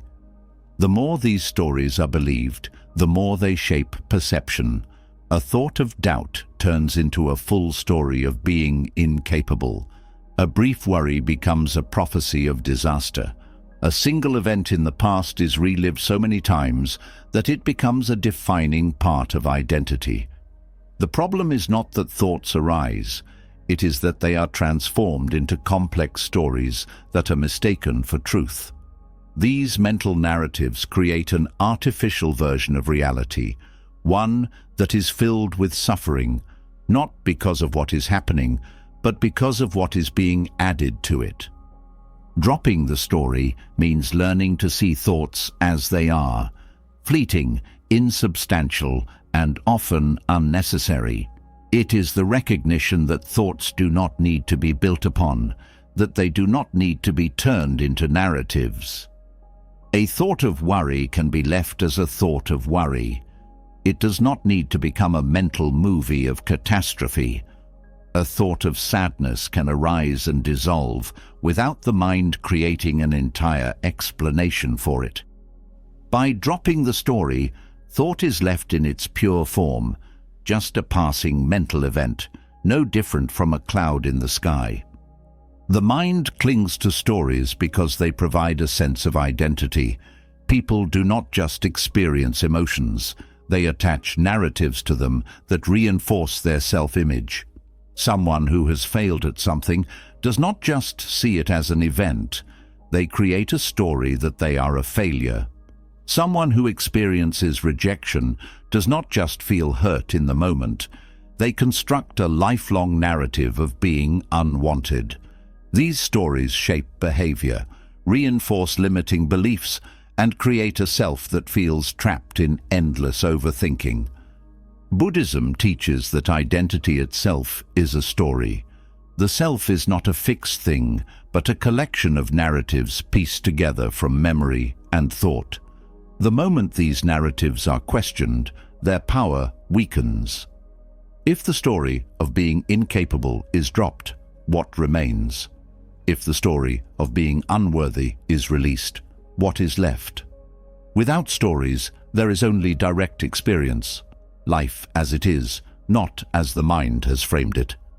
One of the greatest sources of mental suffering is the belief that stories are necessary. The mind assumes that analyzing, explaining, and narrating every thought will lead to understanding, but it only leads to entrapment. The deeper the story goes, the harder it becomes to see life clearly. Each added layer of thought moves further away from direct experience. The truth is never found in the mind's explanations. It is found in what is, before the story is created. Breaking the habit of storytelling begins with awareness. The moment a thought arises, there is a choice, to let it pass or to build on it. If it is left alone, it dissolves naturally. If it is fed with more thought, it becomes a story. Most suffering is self-created, built through repeated mental construction. When this is seen directly, the need to build stories begins to fade. The strongest stories are the ones tied to the past. The mind replays old wounds, adding meaning, interpretation, and conclusions that were never part of the original experience. A single painful moment is relived so many times that it becomes a lifelong burden. The story is not just a memory, it is kept alive through constant mental reinforcement. But the past is gone. The only thing that keeps it alive is the mind's attachment to the story about it. Dropping the story does not mean ignoring the past. It means releasing the unnecessary weight attached to it. The event happened, but the suffering comes from the interpretation added to it. The past is not what continues to cause pain. It is the story that has been told about it again and again. The moment that story is dropped, the suffering dissolves. This applies equally to the future. Worry is nothing more than storytelling about what has not yet happened. The mind creates scenarios, predicting disaster, failure, or rejection before anything has even occurred. But these are just mental constructions. The future does not exist as the mind imagines it. The story of what could go wrong is just that, a story. And like all stories, it can be dropped. Buddhist practice encourages direct experience as a way to break free from storytelling. Instead of analyzing emotions, they are felt fully, without mental commentary. Instead of explaining thoughts, they're observed in their raw form. Instead of interpreting events, they are experienced as they are. This direct engagement with life removes the need for excessive thought, making overthinking unnecessary. Meditation is one of the most powerful tools for breaking the habit of storytelling. Sitting in silence, watching the mind, it becomes clear how often it turns simple thoughts into elaborate narratives. A single worry appears, and before it is even recognized, the mind has already turned it into a complex prediction of failure. A single memory arises, and within moments, the mind has built an entire emotional story around it. But when these patterns are seen, they lose their grip. The mind realizes that thoughts do not need to be turned into anything. They can be left as they are. The more this is practiced, the quieter the mind becomes. Not because thoughts have stopped, but because they are no longer transformed into stories. A thought of anger appears, but it does not need to become a lifelong grudge. A moment of doubt arises, but it does not need to become a story of incompetence. The mind remains open, spacious, and free from the weight of unnecessary thought. Dropping the story is not about suppressing emotions. It is about removing the unnecessary suffering attached to them. Pain can exist without the additional suffering created by mental narratives. A moment of sadness can be experienced fully without turning into a belief about being broken. A moment of fear can pass through without turning into an identity of being weak. This is the difference between experiencing emotions and becoming trapped in them. The freedom that comes from dropping the story is immense. The mind no longer needs to carry every past mistake, every possible future problem, every imagined interpretation of what others think. Life becomes lighter, not because nothing happens, but because nothing is held onto unnecessarily. The mind is always searching for meaning, but not all meaning is necessary. Some things do not need explanation. Some thoughts do not need interpretation. Some moments do not need a story. When this is understood, the need for constant mental activity dissolves. The mind no longer needs to process everything because it trusts that life is already complete without additional commentary. This is why Buddhist teachings emphasize simplicity. The fewer stories the mind builds, the clearer life becomes. The less thought is added, the lighter the mind feels. The habit of storytelling does not end through force. It ends through seeing that stories are not needed. When the mind no longer turns every thought into a story, peace arises naturally, not because thoughts have stopped, but because they are no longer believed as absolute truth. A thought is just a thought, a passing event, an echo of the mind. And when that is fully seen, the need to hold on to stories disappears, leaving only presence, clarity, and the effortless freedom of a mind that no longer builds its own suffering. When the habit of storytelling fades, the mind becomes lighter. But in that newfound clarity, another truth emerges, one that has often been overlooked. Beneath the layers of overthinking, judgment, and endless mental loops, there is a voice that has been whispering all along. It is not the voice of wisdom or awareness, but the voice of self-criticism.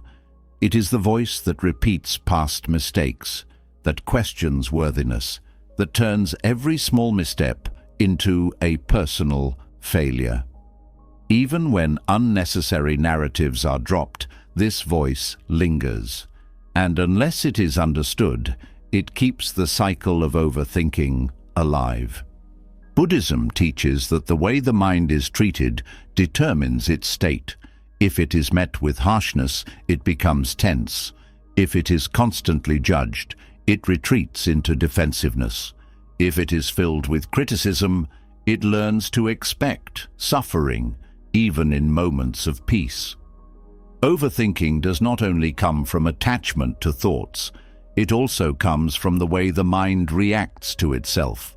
A mind that fears its own thoughts, that sees them as proof of failure, that turns every moment of doubt into a reason for shame, will never find stillness. But a mind met with compassion softens, relaxes, and becomes a place of refuge instead of a battlefield.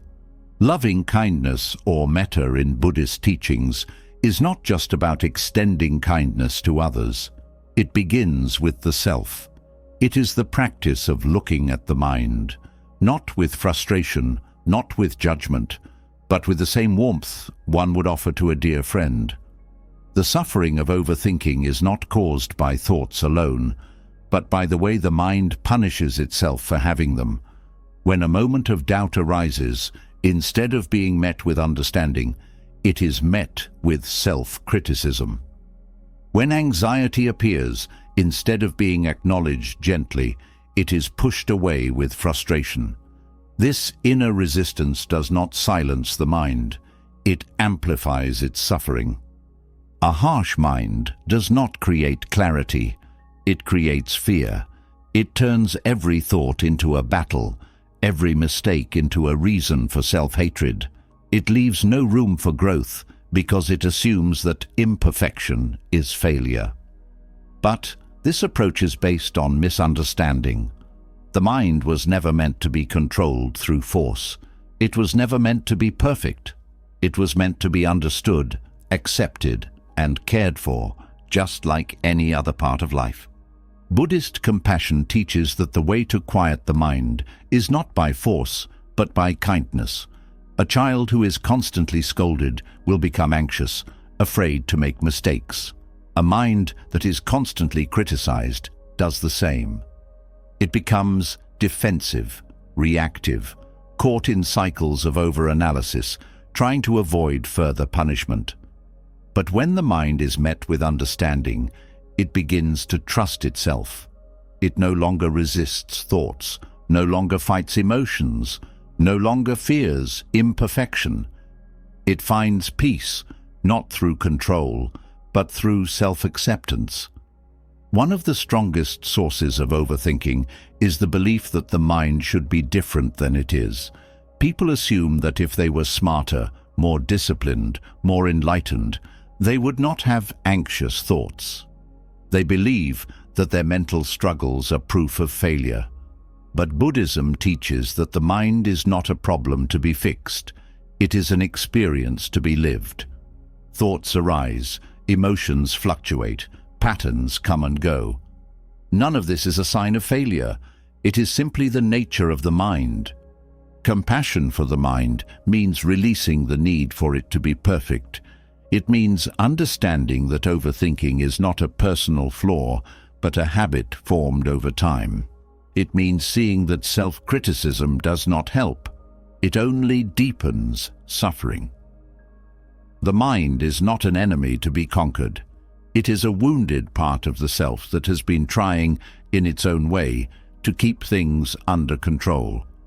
Even the most destructive thought patterns started as an attempt to protect. Worry was meant to prepare for the future. Self-doubt was meant to avoid mistakes. Overanalysis was meant to find certainty. These patterns are misguided, but they were never meant to cause harm. This is why self-compassion is so powerful.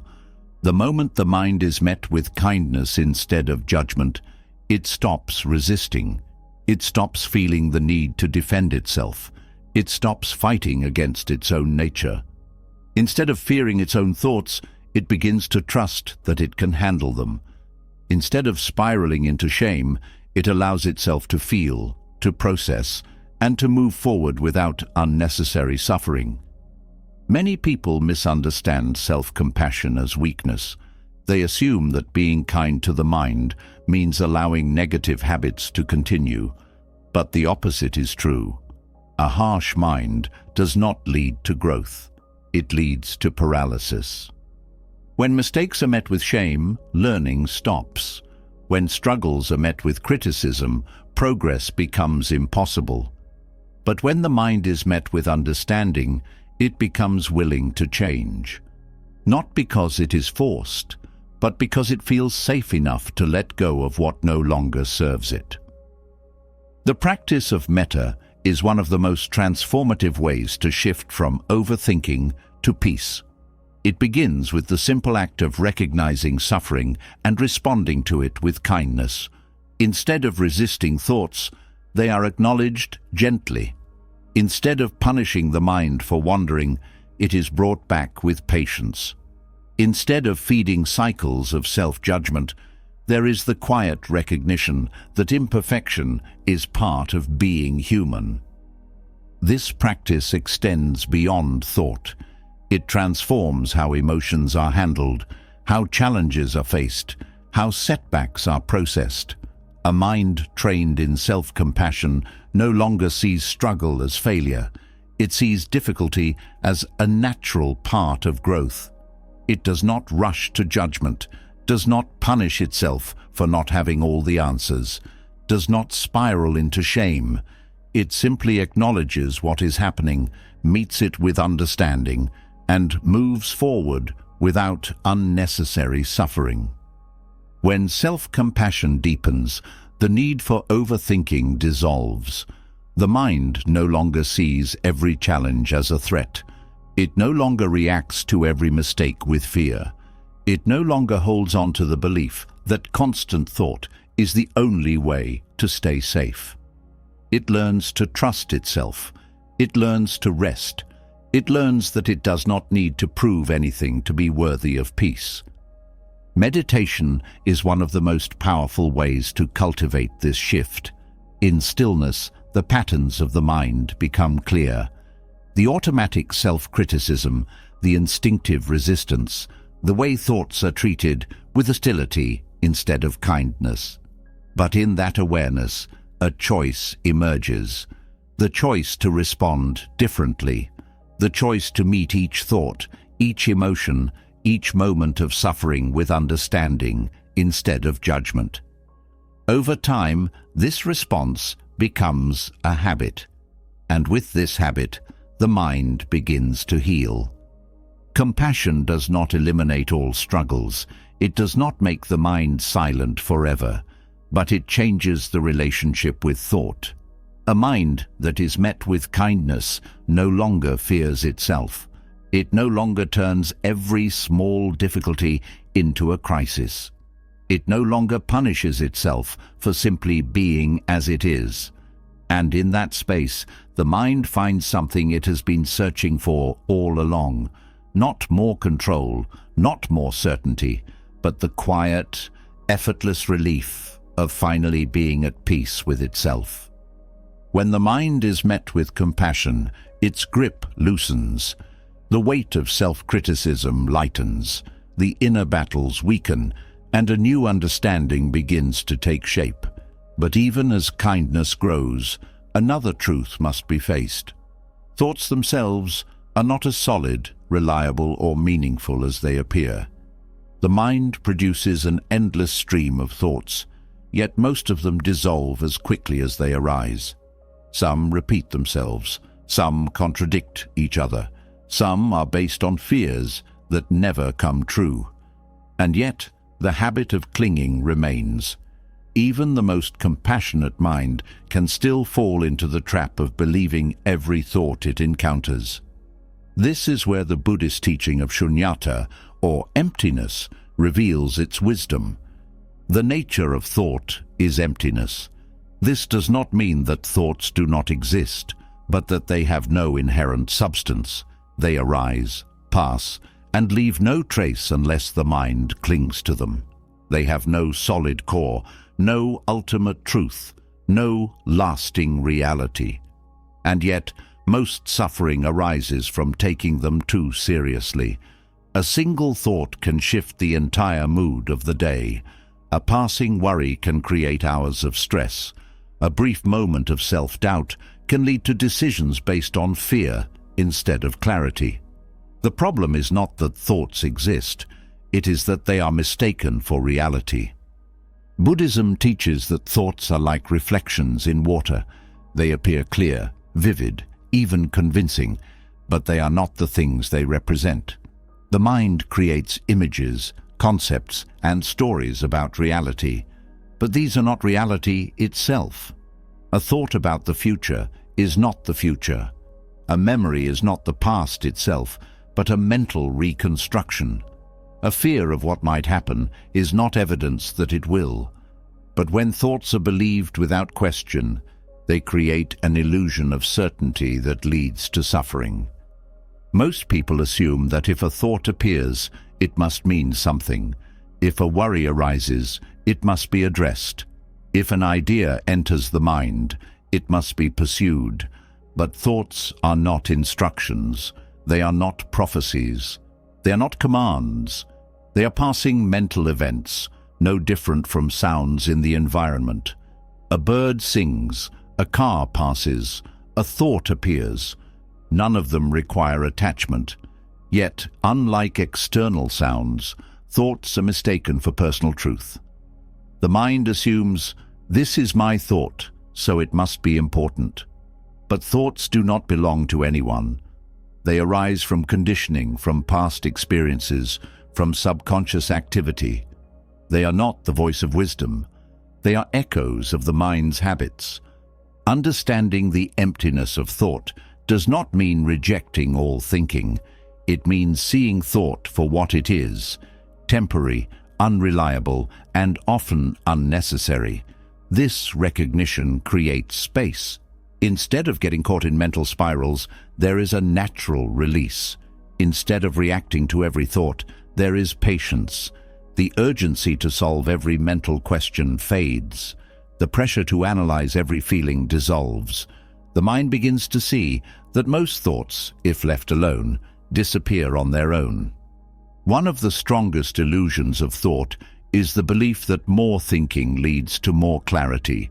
But the opposite is often true. The deeper thoughts are analyzed, the more tangled they become. The more a problem is thought about, the more complex it appears. The more emotions are dissected, the stronger they seem. Thought does not always resolve itself through more thought. Often, peace is found in stepping back, in allowing thoughts to rise and fall without interference. Shunyata is not a philosophy to be accepted intellectually.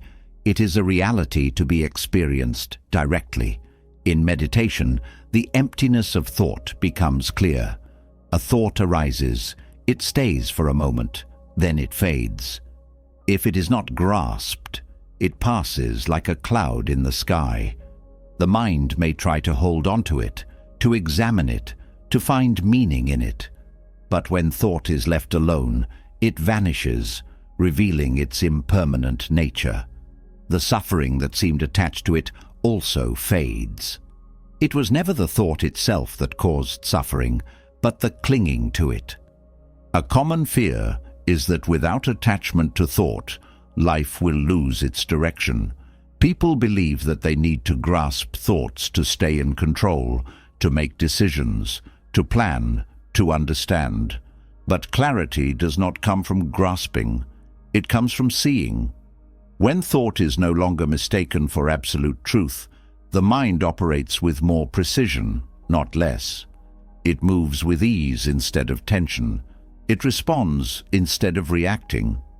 It trusts that insight arises naturally when space is given. not when the mind forces conclusions. This is why some of the greatest wisdom arises in moments of stillness.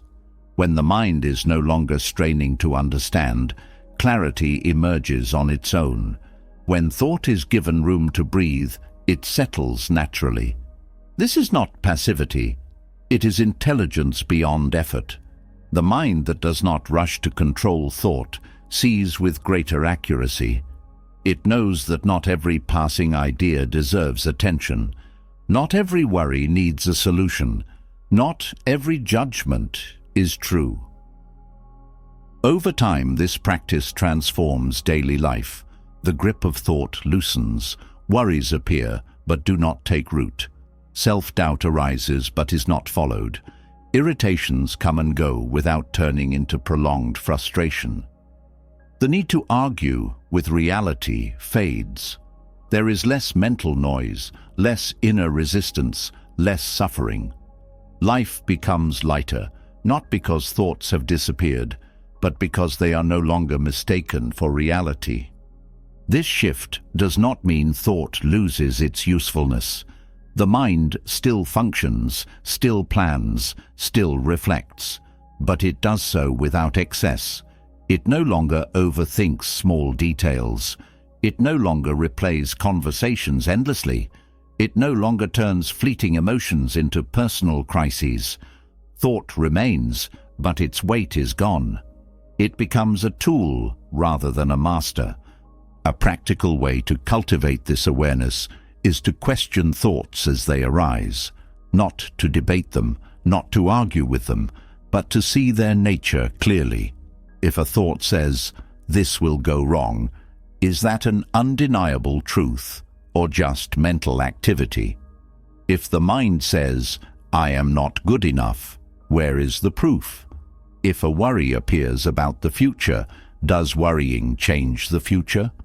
When these questions are asked without attachment, thought is exposed for what it is: a passing mental event, nothing more. Meditation is the most direct way to experience this truth.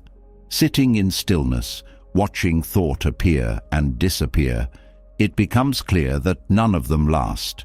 None of them have substance. None of them need to be held on to. In this practice, the weight of the mind dissolves. Thought still arises, but it does not control. It no longer pulls the mind into unnecessary suffering. It no longer dictates emotions, choices, or identity. This realization is not about disengaging from life. It is about engaging fully, without the burden of unnecessary mental chatter, without the illusion that thoughts define reality, without the assumption that thinking more leads to more peace. When the mind sees the emptiness of thought, it is no longer enslaved by it. It moves freely, lightly, without resistance. And in that space, life is no longer lived through the filter of mental noise. It is experienced directly, as it truly is. When the mind sees the emptiness of thought, its grip begins to loosen. But seeing is not the same as breaking free. Even when the illusion of thoughts is exposed, old patterns remain.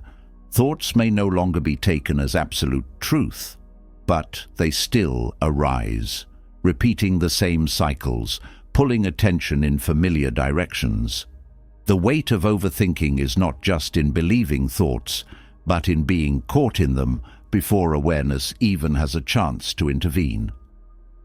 Recognizing this is one step, but transformation happens when the root of overthinking is revealed. And there is only one way to see it clearly: silence. Silence is not the absence of sound. It is the absence of mental noise. In a world that fills every empty space with distraction, silence feels uncomfortable. The moment external noise fades, the mind's chatter becomes louder. It rushes to fill the space with unfinished thoughts, unresolved emotions, unanswered questions. It searches for something to hold on to, something to keep itself busy. This is why most people struggle with stillness. They assume the discomfort comes from boredom, but in reality, it comes from facing the mind without escape. Meditation is the mirror that reflects the mind back to itself. It does not change anything. It does not silence thoughts by force. It does not create a different reality. It simply shows what has always been there, hidden beneath layers of distraction, buried under endless analysis, masked by external stimulation. When everything else is stripped away, what remains is the raw nature of thought, the unconscious patterns that have shaped behavior, the unnoticed fears that have controlled decisions. And in that mirror, overthinking is exposed for what it is, not intelligence, not problem-solving, but an unconscious loop running on its own momentum. The first time the mind meets this silence, it resists. It does not want to be seen so clearly. It fights against stillness, filling meditation with restless energy, creating thoughts about the practice itself, searching for distractions, even in the act of sitting. It fears what will be revealed, not because the truth is unbearable, but because the mind has spent years running from it. But if the resistance is not fought, if it is simply observed, something shifts. The patterns become clearer. The mind begins to see its own habits, how it jumps from one thought to another, how it clings to certain emotions, how it builds stories out of fleeting impressions. The illusion of control fades, and the deeper roots of overthinking are exposed. One of the most profound realizations in meditation is that overthinking is not an action, it is a reaction. The mind does not decide to overthink. It simply reacts to discomfort by filling the space with thought. Anxiety arises, and instead of feeling it, the mind creates scenarios, trying to predict or control the future. Doubt appears, and instead of observing it, the mind spins into self-analysis, trying to find certainty where none exists. Every uncomfortable emotion becomes a trigger for thought, not because thought is useful, but because it is familiar. It creates the illusion of movement, a way to avoid sitting with what is. Meditation reveals this process in real time. As the mind settles, thoughts arise. Some are random, some are familiar, some are deeply personal. But instead of engaging with them, meditation allows them to be seen clearly. A worry appears, but instead of following it, there is awareness that it is just a thought. An old memory surfaces, but instead of getting lost in it, there is the recognition that it has no power unless it is fed. A negative judgment arises, but instead of believing it, it is simply noted and left alone. At first, the mind resists letting go. It tries to justify every thought, convincing itself that analysis is necessary, that certain thoughts must be followed, that without thinking, control will be lost. But as meditation deepens, something profound happens. The thoughts begin to slow, not because they are forced to stop, but because they are no longer being fueled. The habit of overthinking is broken not by fighting thoughts, but by losing interest in them. The mind starts to prefer stillness over mental noise, clarity over unnecessary complexity, presence over endless rumination. This is where real freedom begins. Overthinking is not something that needs to be fixed. It is something that dissolves when it is no longer needed. When the mind is no longer using thought to escape discomfort, when it no longer believes that more thinking leads to more control, when it sees directly that peace does not come from solving every question, but from letting go of unnecessary ones, the habit fades. It no longer has the same grip. Thoughts still arise, but they do not take over. Mental chatter still exists, but it is background noise, not an overwhelming force. Meditation also reveals another truth. Most of the thoughts that create suffering are not new. They are recycled patterns, echoes of past worries, variations of the same self-doubt, the same imagined fears, the same unresolved emotions disguised as new problems.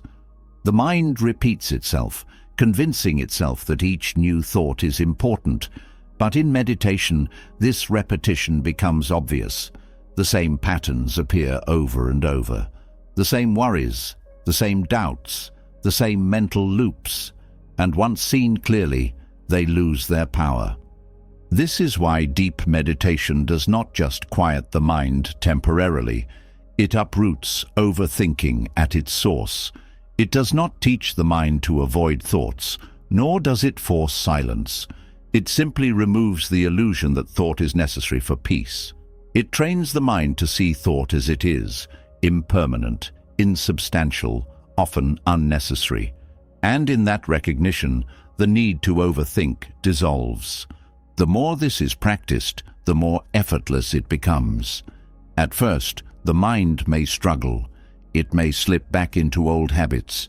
It may resist stillness. It may convince itself that meditation is pointless.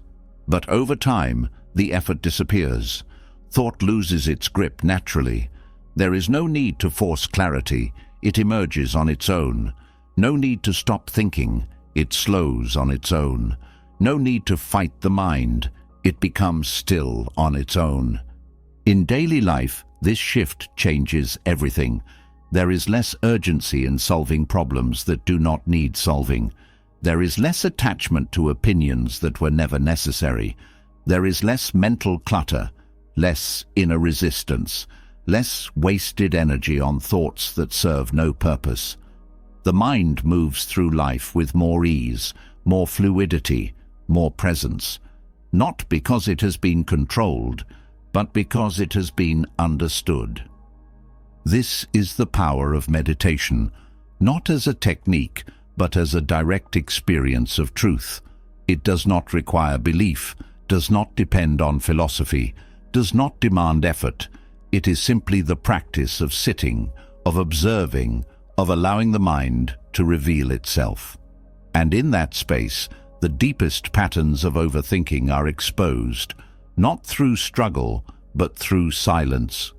What remains is something far greater than mental clarity. It is the realization that peace has always been there, waiting beneath the noise, beneath the layers of unnecessary thought, beneath the endless cycles of mental analysis. It was never lost.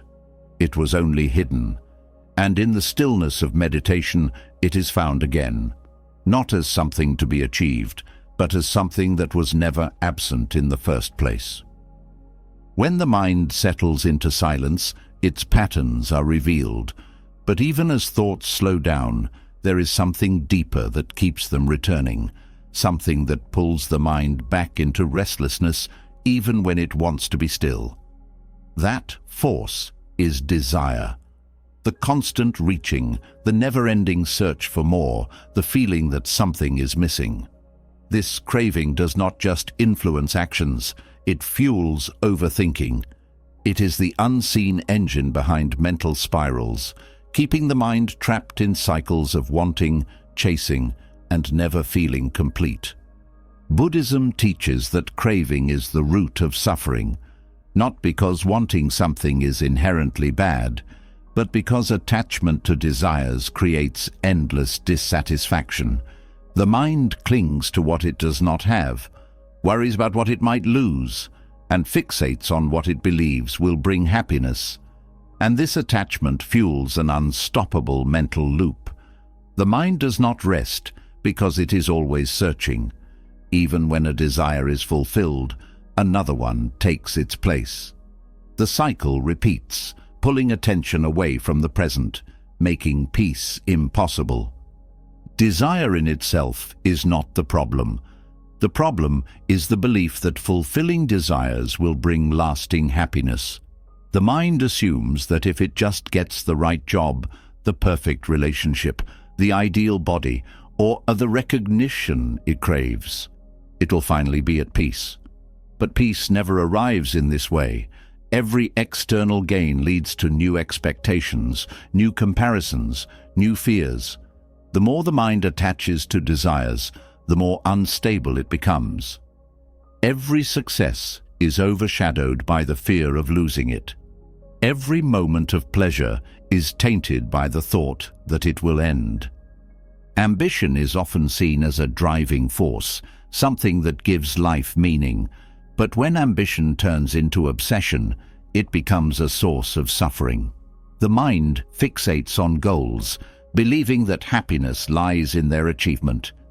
Yet, the moment one goal is reached, another takes its place. This is the illusion of progress, the belief that fulfillment is always just one step away. The problem is that this step never ends.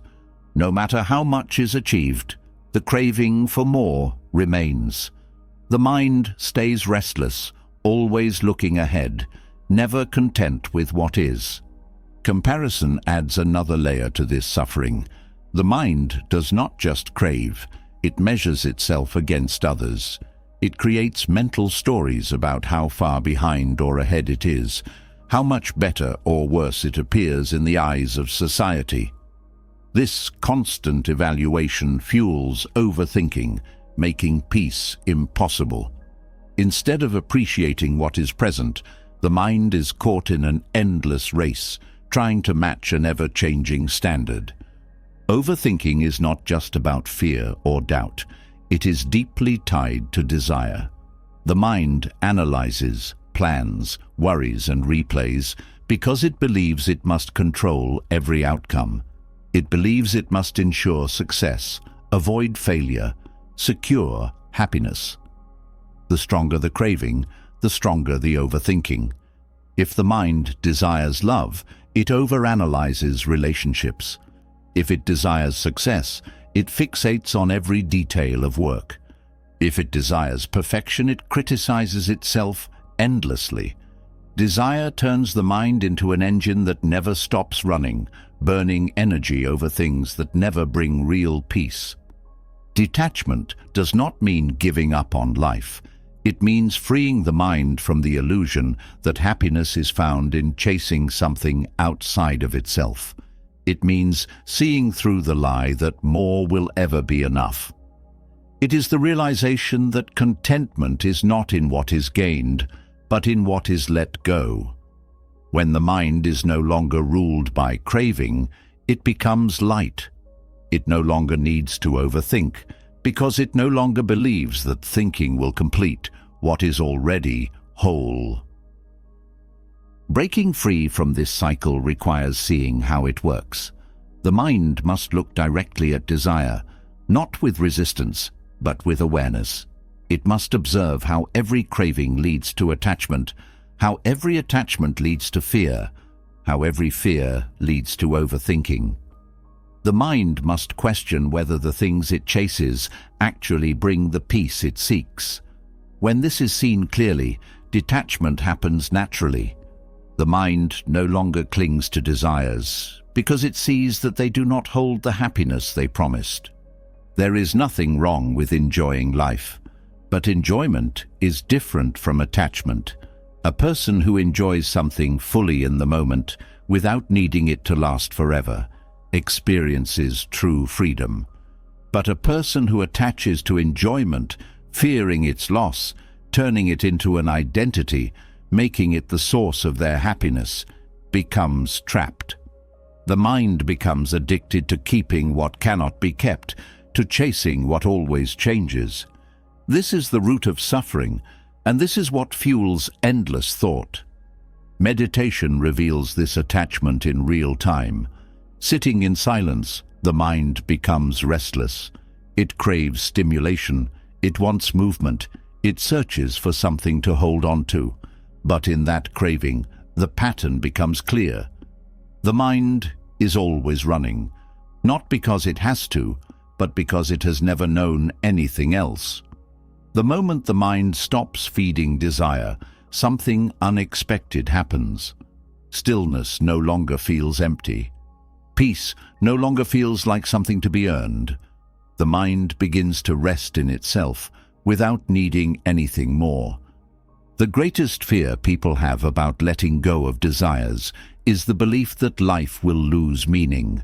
If there is no craving, no ambition, no striving, will there be anything left? But meaning is not found in attachment. It is found in presence. The deepest joy comes not from getting what is wanted, but from fully experiencing what is. A mind that is free from craving does not lose direction. It moves with greater clarity. It still acts, still creates, still enjoys, but without the weight of expectation, without the suffering of attachment. Over time, this shift changes everything. Thoughts no longer spiral around wanting and lacking. The need to compare weakens. The urgency to prove something disappears. The mind no longer wastes energy on what is outside of its control. It stops trying to force life to match its expectations and instead meets life as it is. This is not passivity. It is the deepest form of freedom. It is the ability to engage fully without being owned by what is engaged in. This understanding is not intellectual. It must be experienced directly. When the mind sits in stillness, observing itself, it begins to see the root of its suffering. It sees that desire is not just about objects, status, or success. It is woven into every aspect of thought. It is present in the way the mind clings to identity, to beliefs, to control. It is the cause of every mental struggle. And when this is fully seen, the grip of desire weakens. The mind stops running. Overthinking fades, not because thought is forced to stop, but because the need for it disappears. True freedom is not found in having everything. It is found in needing nothing. This does not mean rejecting life, but embracing it without grasping. It means allowing each moment to be enough as it is. When the mind no longer believes that something is missing, overthinking loses its foundation. There is no longer the need to chase, to analyze, to compare. There is only presence. And in that presence, the mind is finally at peace. When the weight of desire is lifted, the mind becomes lighter. It no longer chases after an endless list of wants, nor does it measure itself against an invisible standard of success. But there is still something that keeps overthinking alive, something more subtle than craving, yet just as powerful.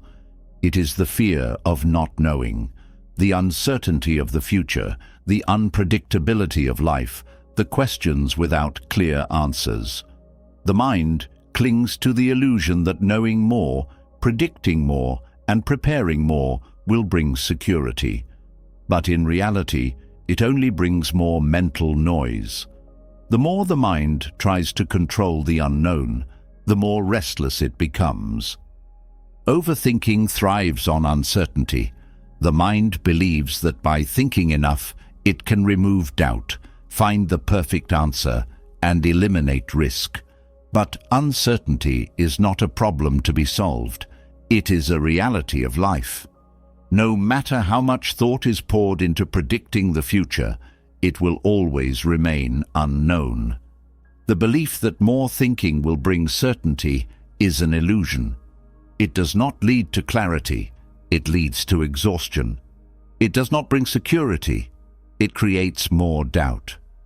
Buddhism teaches that true freedom comes not from eliminating uncertainty, but from making peace with it. The mind does not need to know everything. It does not need to have every answer. It does not need to control what happens next. The more it accepts the unknown, the quieter it becomes. This does not mean passivity. It means trusting that life unfolds with or without excessive thought, that clarity arises not from forcing answers, but from allowing space for them to emerge. The mind resists uncertainty because it equates not knowing with danger. It assumes that if something is unpredictable, it must be prepared for. It runs through scenarios, analyzes every possibility, builds mental defenses against things that may never happen. But this habit does not protect. It only drains. The truth is, most of the things the mind worries about never unfold the way they are imagined. The future is not shaped by thoughts alone. It is shaped by action, by response, by adaptation. Overthinking does not prepare the mind for uncertainty. It blinds it with unnecessary fear. Letting go of the need to know everything does not mean becoming careless.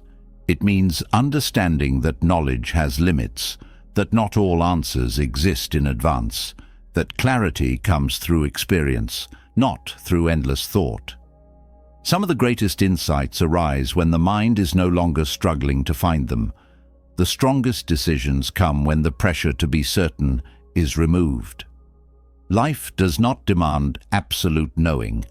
It only asks for presence, for openness, for the willingness to engage without needing guarantees.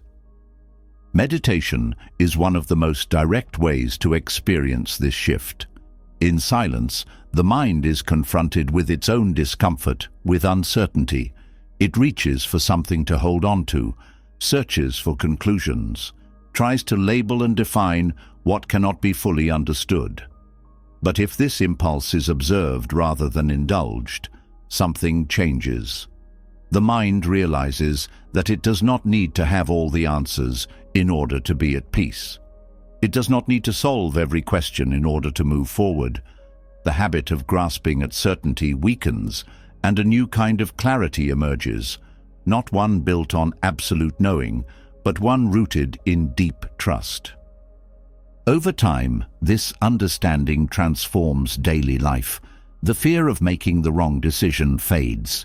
The pressure to predict the future weakens. The need to have everything figured out loses its power. Instead of seeing uncertainty as something to battle, the mind begins to see it as something natural, something that has always been part of life. Every moment is unknown. Every breath is uncertain. The future has never been guaranteed. And yet, life continues. The mind has always adapted. Fear has never been a requirement for survival. This is where true stillness arises, not from controlling thought, not from predicting outcomes, but from trusting the unknown. A mind that does not fear uncertainty is a mind that does not waste energy trying to resist it. It is a mind that moves with life instead of against it. It no longer needs to grasp, to analyze endlessly, to demand answers that do not yet exist. It simply meets each moment as it comes, unburdened by the need to control what cannot be controlled. Some of the greatest suffering in life comes from trying to force certainty where none exists. People make choices based on fear rather than wisdom, trying to eliminate all risks, trying to ensure that nothing unexpected happens. But life is not meant to be predictable. It is not meant to be controlled through over-analysis. It is meant to be lived. When the mind releases its attachment to certainty, it moves with a freedom that was never possible before. It no longer needs to overthink every step. It no longer wastes energy on imaginary fears. It no longer clings to the false comfort of knowing. Instead, it learns to trust, not in certainty, but in its own ability to face whatever comes. This is not recklessness. It is clarity. It is the ability to make decisions without needing perfect knowledge. It is the confidence to step forward without waiting for every variable to be known. It is the strength to let go of unnecessary mental struggle and embrace the reality that not knowing is not a weakness. It is part of life itself. When this is deeply understood, overthinking loses its foundation. The mind no longer spirals into endless analysis, because it no longer believes that certainty is necessary for peace. It no longer clings to thought, because it knows that thoughts do not provide guarantees. It no longer wastes energy on fear, because it sees that fear does not change the nature of the unknown. Over time, this shift becomes effortless. The habit of overanalyzing weakens. The need for absolute answers disappears. Life becomes lighter, not because it has become more predictable, but because the mind no longer demands that it be so. This is true liberation, not from uncertainty itself, but from the belief that uncertainty must be resisted.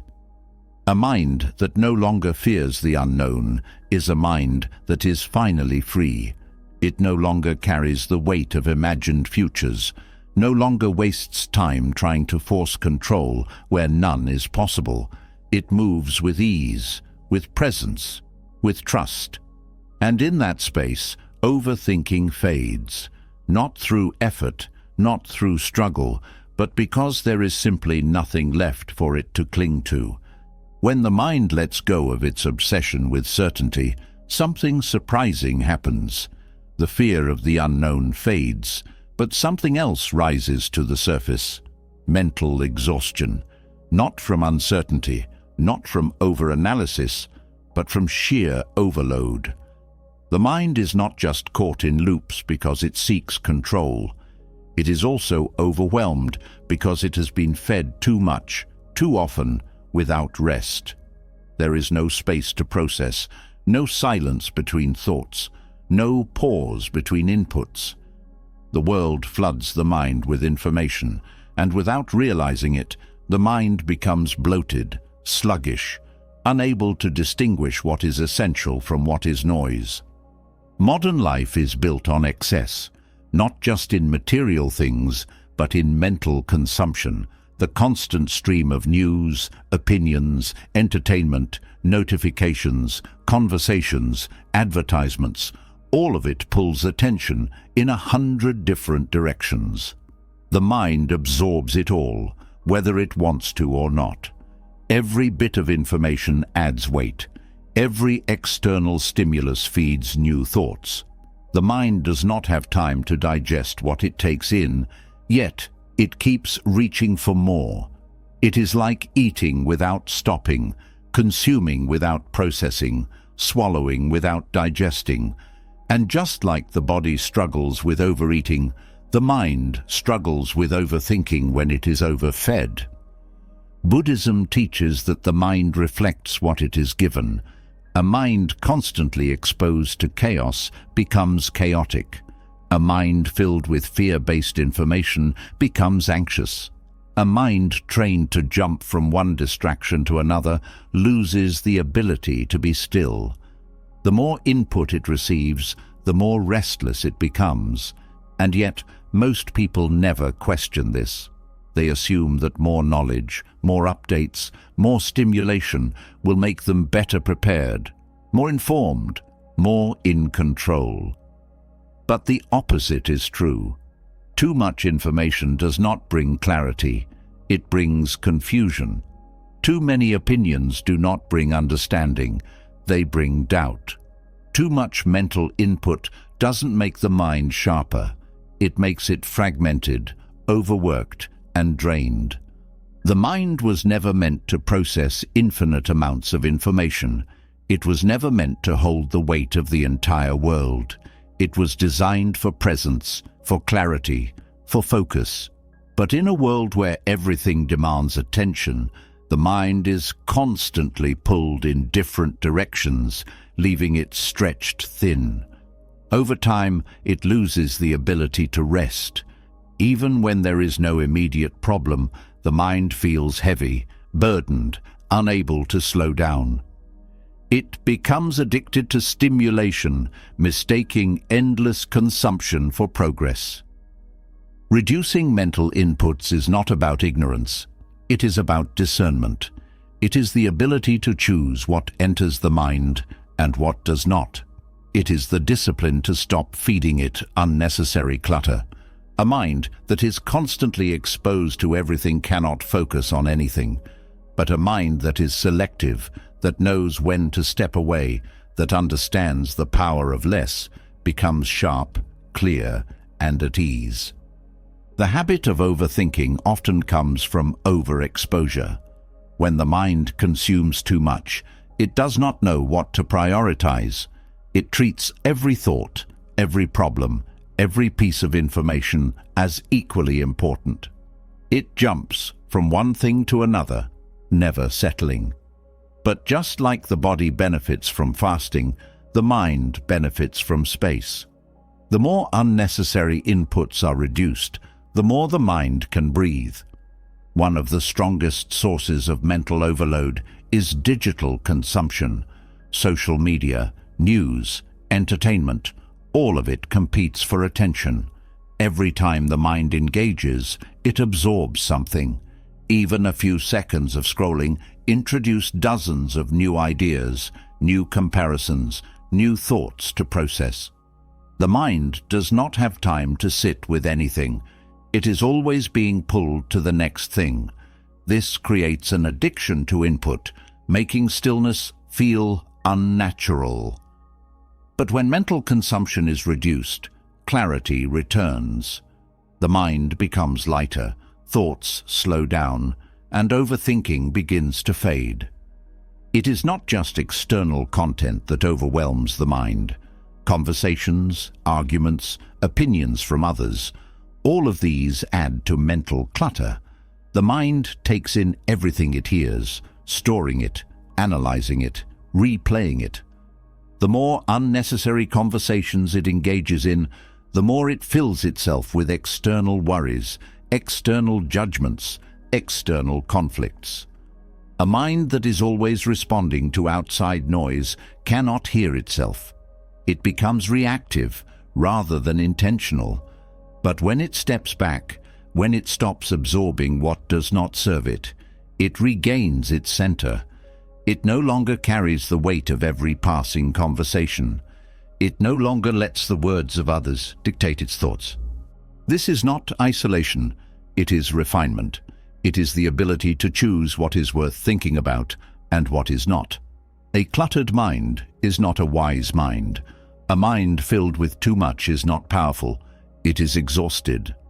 Power comes from focus, from depth, from the ability to hold one thing at a time.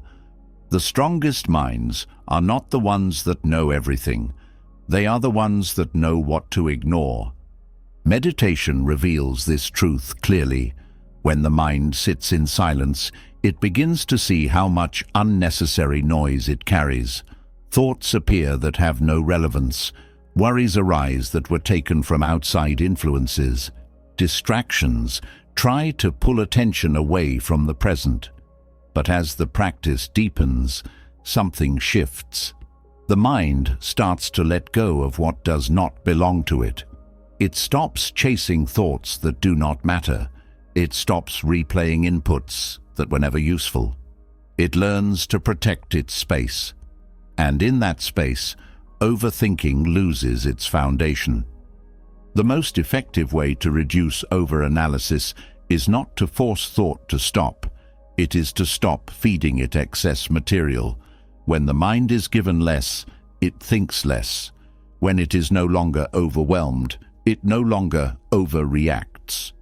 When it is not constantly pulled in different directions, it can focus, settle, and see with greater clarity. This practice extends beyond meditation. It is a way of living, choosing what to engage with, what to consume, what to participate in, not absorbing every piece of news, not reacting to every passing opinion, not indulging in every mental impulse. It is about creating intentional gaps, spaces of quiet where the mind can process rather than accumulate. A life that is constantly filled with noise does not create wisdom, it creates stress. But a life with space allows the mind to function as it was meant to. Over time, this shift transforms how the mind operates. It no longer needs constant input to feel engaged. It no longer jumps from one stimulus to another. It no longer clings to information that adds no real value. It becomes more selective, more intentional, more present.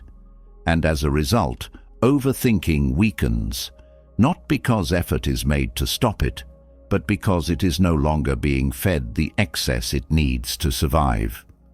The greatest mistake people make is assuming that more knowledge, more content, more mental engagement leads to greater understanding. But understanding comes not from accumulation, but from clarity. And clarity only arises when there is space. A mind that is not overloaded is a mind that is naturally still. It does not spiral into unnecessary loops. It does not drown in details. It does not waste energy on things that do not matter. It stays where it needs to be, thinks only when necessary, and rests when thinking is not required. This is not detachment from life. It is the ability to experience life fully, without the constant interference of excess thought. It is the ability to engage deeply, without being consumed. It is the strength to know when to step away, when to be silent, when to stop adding more to what is already enough. And in that simplicity, overthinking dissolves, not because it was conquered, but because it was no longer needed. When the mind is no longer overwhelmed with unnecessary inputs, a new challenge emerges. It is not the absence of external noise that unsettles. It is the sudden awareness of an unfamiliar quiet. The mind, so accustomed to processing, consuming, and reacting, now stands before an empty space. But instead of resting in it, it rushes to fill the gap. This is where overthinking takes on a new form, not as a reaction to external stimulation, but as an inability to simply be. The modern world has conditioned the mind to equate stillness with inactivity, inactivity with unproductivity, and unproductivity with failure. But Zen and Taoist wisdom reveal the opposite, that true power, clarity, and even transformation arise not from doing more, but from doing nothing at all. Stillness is not a void. It is not a lack of engagement with life. It is the most natural state of the mind, a state where thought does not need to be forced, action does not need to be rushed, and clarity emerges effortlessly. But because the mind is conditioned to movement, stillness feels unnatural. The moment nothing is happening, the mind seeks something to engage with, something to solve, something to process. But doing nothing is not passive. It is an art. It is the ability to allow thoughts to settle, to let unnecessary action drop away, to trust that the mind functions best when it is not forced into constant effort. Overthinking is a form of mental overexertion. It assumes that more thinking leads to more control, that constant mental effort will lead to better decisions, better outcomes, better results. But the greatest wisdom does not arise from forced thinking. It arises from an open, unburdened mind. Some of the greatest insights come not when the mind is struggling to find answers, but when it is given space to rest. Taoist philosophy calls this Wu Wei, or effortless action. It is the state in which the best decisions, the most creative solutions, and the deepest understanding emerge naturally, not from force, but from flow. The obsession with being productive has turned stillness into something unnatural. People feel guilty for resting. They assume that if they are not actively thinking, planning, or solving, they are wasting time. But the mind, like the body, has a rhythm. It needs movement, but it also needs rest. Just as a muscle fatigues when overworked, the mind loses clarity when it is never given stillness. It becomes dull, exhausted, inefficient. True wisdom comes not from doing more, but from knowing when to stop. Zen practice teaches that when the mind is still, it does not become empty, it becomes clear. Thought is not suppressed, nor is it indulged. It arises and falls naturally without attachment. This is the foundation of true awareness. It is not about controlling thought, but about seeing it as it is, fleeting, impermanent, often unnecessary. The mind that does nothing is not inactive, it is deeply present. It does not interfere with thought, nor does it cling to it. It simply allows space for clarity to emerge on its own. In modern life, the fear of stillness is everywhere. People fill their days with distractions, their moments of quiet with screens, their free time with endless consumption. The idea of simply sitting without agenda, without a goal, feels foreign. Yet this is the very thing the mind needs most. Stillness is not about escaping life. It is about meeting it fully. It is about experiencing the present without needing to alter it, without the mind rushing to the past or the future, without the need to fill silence with noise. Overthinking thrives on urgency. It tells the mind that everything must be figured out immediately, that every problem must be solved now, that every uncertainty must be eliminated. But wisdom arises when the mind steps back, when it stops forcing, when it allows solutions to unfold in their own time. The more the mind learns to rest in stillness, the less it feels the need to control.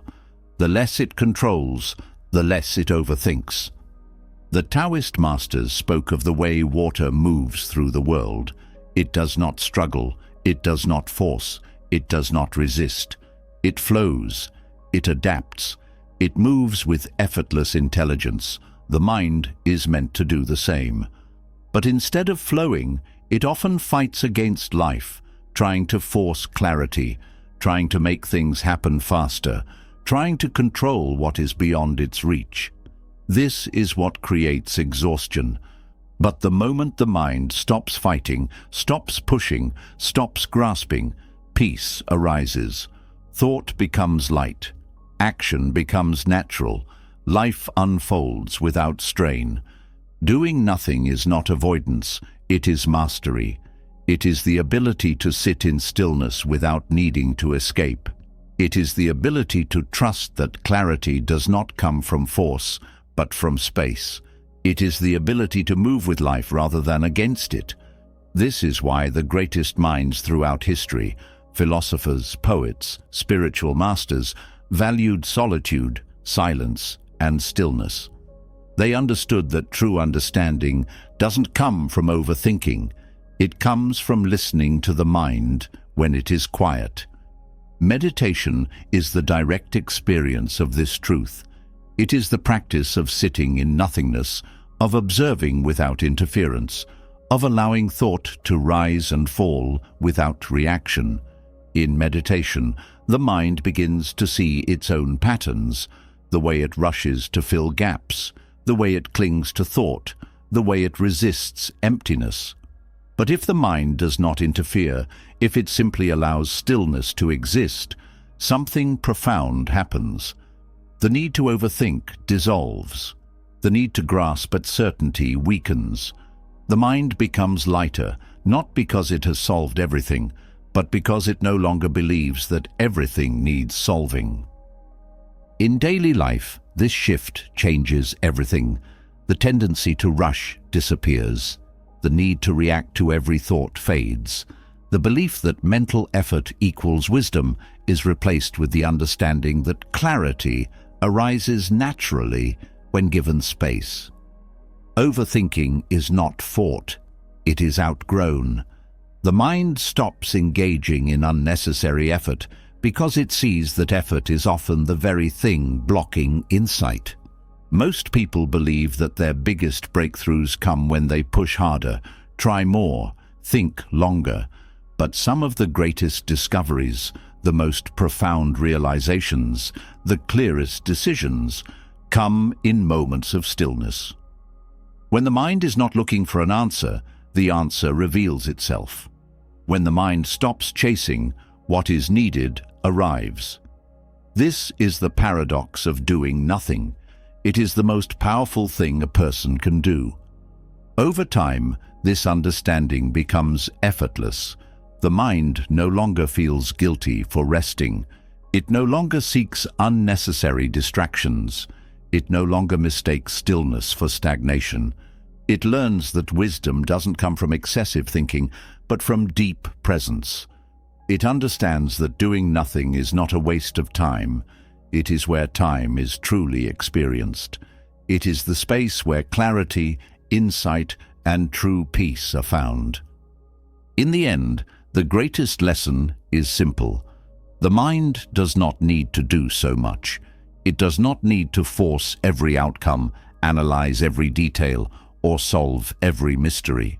It only needs to stop, to breathe, to trust that the answers it seeks will come, not through struggle, but through stillness. And in that stillness, overthinking fades. Not through effort, not through control, but because it was never needed in the first place. When the mind learns to be still, its need to react begins to fade. The urge to control, to force solutions, to fill every moment with unnecessary effort weakens. But there is another force that keeps the mind restless: speech. Not just external conversations, but the endless internal dialogue that fuels overthinking. Words are powerful, shaping perception, influencing emotions, and determining how thoughts unfold. The more the mind engages in constant verbal expression, the more it solidifies patterns of overanalysis. Speech and overthinking are deeply connected. Talking less does not just create external silence, it quiets the mind at its core. Words carry energy. The more they are spoken, the more they reinforce certain mental patterns. Unnecessary talking feeds unnecessary thinking. Every conversation leaves an imprint. Every exchange adds to the mind's processing load. But silence is not just the absence of words. It is the space where mental clarity emerges. A mind that is not constantly engaged in speaking gains the ability to observe rather than react, to reflect rather than impulsively respond.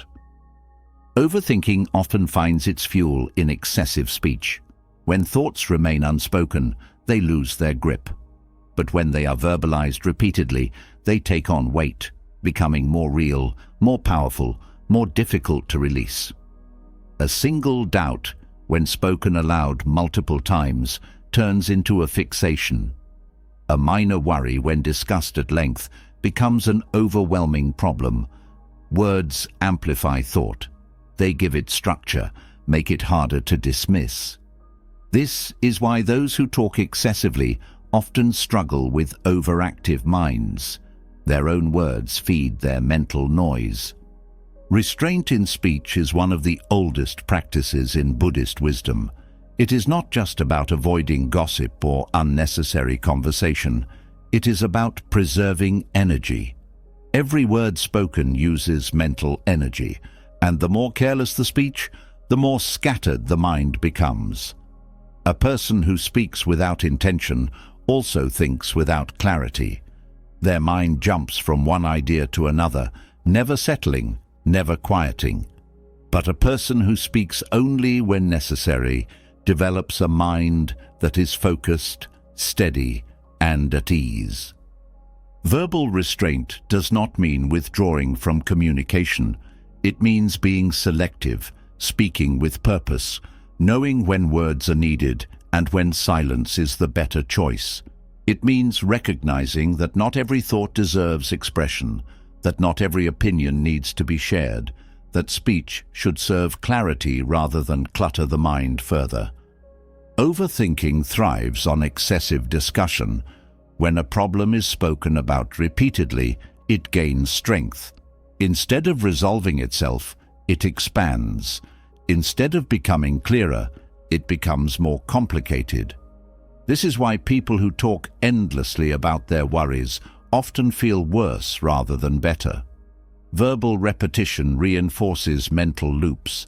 turning fleeting concerns into deeply ingrained struggles.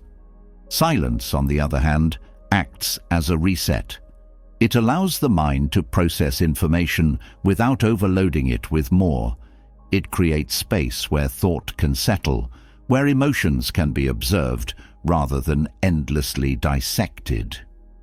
Speaking less does not just change how others perceive a person, it changes how a person perceives their own thoughts. There is a reason why great wisdom is often spoken in few words. The deepest truths do not require excessive explanation. The most powerful insights are often the simplest. Speech that is thoughtful, intentional, and concise reflects a mind that is clear, disciplined, and calm. But speech that is uncontrolled, reactive, and endless reflects a mind that is restless, confused, and scattered. Talking less also changes relationships. Many conflicts, misunderstandings, and emotional struggles arise not from real issues, but from excessive words. Arguments escalate because of unnecessary talking. Over-explanation creates confusion rather than clarity. Saying too much often weakens the message rather than strengthening it. But when speech is measured, when words are chosen carefully, communication becomes more meaningful, more precise, more impactful. Buddhist monks practice noble silence, not just as a discipline, but as a way to cultivate inner peace. They understand that reducing external chatter also reduces internal chatter. A quiet mouth leads to a quiet mind. A person who speaks less naturally begins to think less, to overanalyze less, to react less impulsively. Instead of filling silence with unnecessary words, they learn to embrace it, to find comfort in it, to let it sharpen their awareness. Meditation deepens this understanding. When sitting in stillness, the mind becomes aware of its own internal dialogue. It sees how thoughts form, how they pull attention, how they create imaginary conversations, how they generate unnecessary emotions. And in this awareness, a choice arises: to engage with the mental chatter or to let it go. Just as a person can choose not to speak aloud, they can also choose not to engage with every passing thought. This is how both external and internal speech begin to quiet down. In daily life, this practice becomes transformative. Words are no longer wasted on things that do not matter. Conversations become more meaningful because they are rooted in presence rather than impulse. The mind no longer creates unnecessary narratives, no longer clings to endless internal dialogue, no longer wastes energy on overanalyzing every interaction. There is a natural lightness, a quiet confidence, a clarity that emerges when speech is no longer excessive. Talking less does not mean withdrawing from life. It means engaging with greater awareness. It means recognizing that true wisdom is not in saying more, but in saying only what is needed. It means understanding that words, like thoughts, should be chosen carefully, used with purpose, and released when they no longer serve. Over time, this shift rewires the mind. Overthinking weakens because it is no longer reinforced by unnecessary speech. Mental clarity grows because energy is no longer wasted on constant verbal expression. The mind learns to rest in silence rather than trying to fill every gap with words. And in that silence, a deeper understanding arises, not through effort, but through the simple act of saying less, listening more, and allowing space for real clarity to emerge. This is how talking less calms the inner dialogue. It is not suppression, it is not withdrawal. It is mastery over speech, mastery over thought, mastery over the need to fill every moment with sound. And when that mastery is developed, overthinking dissolves, not through force, but because it is no longer being fed. After everything we have explored, one truth stands clear. Overthinking is not a sign of intelligence, but a burden the mind carries when it forgets how to be free. Thought is a tool, but when it takes control, it becomes a prison. The wisdom of Buddhism teaches that the key to escaping this cycle is not in thinking harder, but in thinking less. Not in grasping for certainty, but in surrendering to the flow of life. Not in chasing after answers, but in resting in awareness. The mind clings, craves, and resists, creating endless loops of analysis, worry, and doubt. But the moment it learns to let go of attachments, of self-image, of the need to control, the weight disappears. Silence becomes a sanctuary. Presence replaces over-analysis. Simplicity dissolves unnecessary complexity. And what remains is clarity, peace, and an unshakable calm. There is no grand technique, no hidden secret, no complex philosophy to memorize. The way out of overthinking is found in stillness, in trust, in the simple act of doing less, talking less, holding on less. The quieter the mind becomes, the more it sees that it was never truly trapped. It was only tangled in its own thoughts. And in that realization, the freedom you've always searched for is finally yours. Now, I want to hear from you. What was the biggest insight that struck you in this journey? Which Buddhist truth resonated with you the most? Drop a comment below. I read them all, and your words could inspire someone else who is struggling to break free from overthinking. And if you want more wisdom like this, don't forget to hit the subscribe button, because a mind at peace isn't something you stumble upon. It's something you cultivate, one step at a time. Let's walk that path together. See you in the next one.